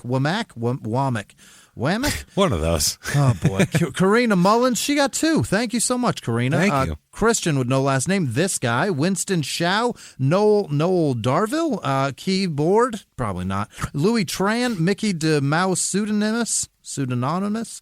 Oh, boy. Nick Lorenzen, Sydney Dryden, Jennifer Bartz, Jess McMahon, Taylor Jones, Ryan Rumine, Michael with no last name, Chris Baer, Lee Laney, Rachel Santoro, Jessica with no last name, Tasha Gray, Gracie Hedrick, Mary Eakin, Ruthie Murray, and Angelina Beal, Katie Brown, Post Espresso, POS Depresso? I don't know. Alexander Merker, Johnny Blaze? Probably not. Nicholas Dykstra? Also probably not. Amber Swain, Michael with no last name, Celia Gelpy, Zoe McLean, Scott Prote, Tanya Pyant, David Nickerson. Careful with that one. Nikki Lopez, Kaya with no last name, Carl Morrell, Haley with no last name. Say it again. You're a mess. I am. Rebecca Higley, Alex Stanley Stretch, Trista Jones, Kimberly Birch, Chelsea with no last name, Bianca with no last name, Jessica McGovern, Jennifer Hughes, Mackenzie Bell, Alexandra Ann Blue Wilson. Nope, that's AKA Blue Wilson. Jamie Cocking. Careful. Annie Molina, Felipa Rebella de Andrade, Ken Miller, Don Schaefer, Pat Brown, Dana Duncan, Allie, nope, that's just Al, Rodabaugh. Hey, it's like fucking Al. Yeah, Rodabaugh. Like Christian Slater in Young Guns was Rodabaugh, right? Or Rudabaugh? Oh, God, I haven't seen it in too long. It was Dave Rudabaugh. That's it. Okay. Ryan Waller, Thomas McBride, Polly Rubio, Michelle Che, Janice Pinnell, Joey Pepperoni Nips. That one always gets us. They got me. Callie with no last name, Joel with no last name, Jessica Bell, Patrick with no last name, Jason Rimbert, Benjamin Brockmeyer, Thomas Gorman, Jordan Nickel, Becca Wright, Stephanie Lewis, Katie Jo Henry, Abigail Steinhardt, Doc with no last name, Miriam Katz, Ashley Cochran, Jesse, nope, that's Stephanie. Stephanie Hoffman, Kimmy Jackson, and Kimmy Jackson Dzabidzinski. Yeah. Teresa Summers, Anthony Savage, Becky Daniels, Rochelle Howell, Luke Casey, Sunny Dawn, Jessica Gnarly, Workhorse, Carrie Tomlin, Jake Boothman, Mark Gordon. Those are very different names that you just said.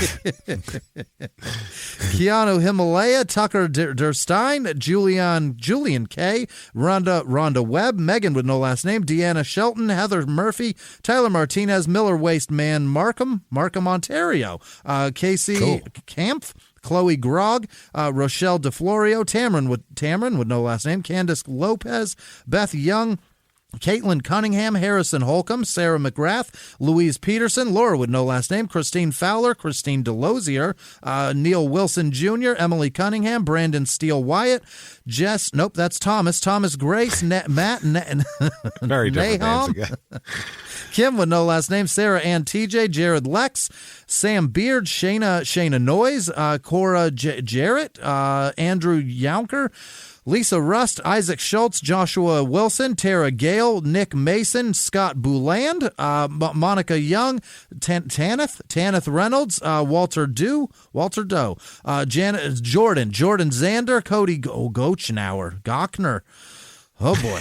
Kayla Moss, George Sterling, Jolene with no last name, Katie Mossman, Heather Punt, Thomas Beck, Isaac Bickford, D. Jagstad, Carly Marie, Heather Stiles, Kevin Brown, Sabrina Dunkley, Katie Reberg, Nathan Cole, D. Quantarella, Crystal Carol Spear, Faith Marie Dutcher, Carl Micken, Allison Greg ACC. What's an ACC? David Klassen. Atlantic Coast Conference. I think she is. Lisa Trubikowski Brown, Richard Chase, Jacob Workman, Nikki with no last name, Amanda Kalunga, Donovan Gilbert, Jeff Dick, Julie Rudquist, Jessica Schatt, Nick Thurman, Devontae Thomas, Megan Mater, Jen Bandman, Jillian Cass, Allison Zoltowski, Jesse Lindman, Angela Dodgson, Vicky Schulenberg, Dan M, and Terry Ward, Emily Lucia, Julia Shojan, Brandon Bellafaus, what? Natalie, nope, that's Kelly Hassett, Brian Hurtgen, Taryn Stein, Alex Love, Shelby Sharma, Kelsey Allen, Robin Pesco, Roos with no last name, Mark Woo. I love woos. Woo. Woo's a good, like Deadwood. The guy's Hang name die. is Woo. Yeah. Hang die. Kristen Woo, Newkirk, Hang Jane die. Zia, Grayson Lamb, Chase Robertson, Diana Foster, Kara Sin Horster, and all of our patrons. You guys are fucking amazing. Thank you so much. Thank you, everybody. Heroes. Thank you. Hero people from the bottom of our hearts. We really do appreciate it. We hope you're loving those Patreon episodes. And thank you for all the feedback on those, too. We get so much good feedback on those. It's like when you put out a regular episode, it's the same amount of feedback. So Really thank nice you. to hear from you guys. Thank you. We're jacked that you're excited for it, because as crazy as we go for these episodes, and we go crazy for them, I mean, they have to be meticulous. We go even crazier to make sure the Patreon ones are good because you pay for those. So it's good stuff. Jimmy, what if they wanted to find you? How could they get a hold of you outside? I'm around. Where are you? You know where you can find us? You can Google Small Town Murder Podcast, and we're there. Go to shutupandgivememurder.com. Links to both of our social medias and everything you could want is right there. Check us out and keep coming back week after week after week. Crazy fucking show, Jimmy. This was a wild one, and I had a good time. Yeah. I think you did as well. It was a great time. Good shit. So until next week, everybody, it's been our pleasure. Bye.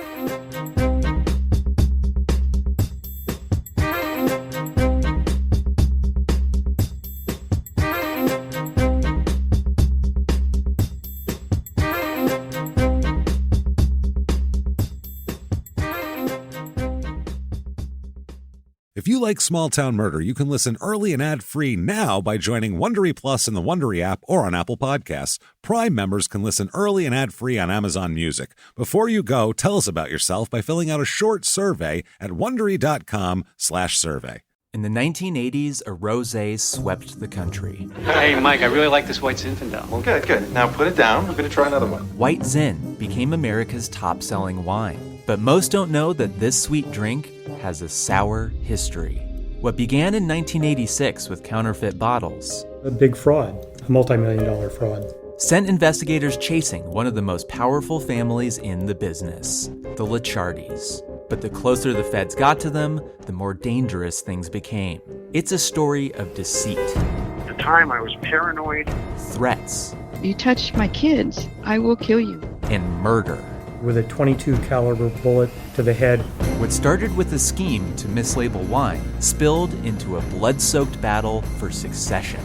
Welcome to Bloodvines. You can binge listen to Bloodvines exclusively and ad-free on Wondery Plus. Join Wondery Plus in the Wondery app, Apple Podcasts, or Spotify.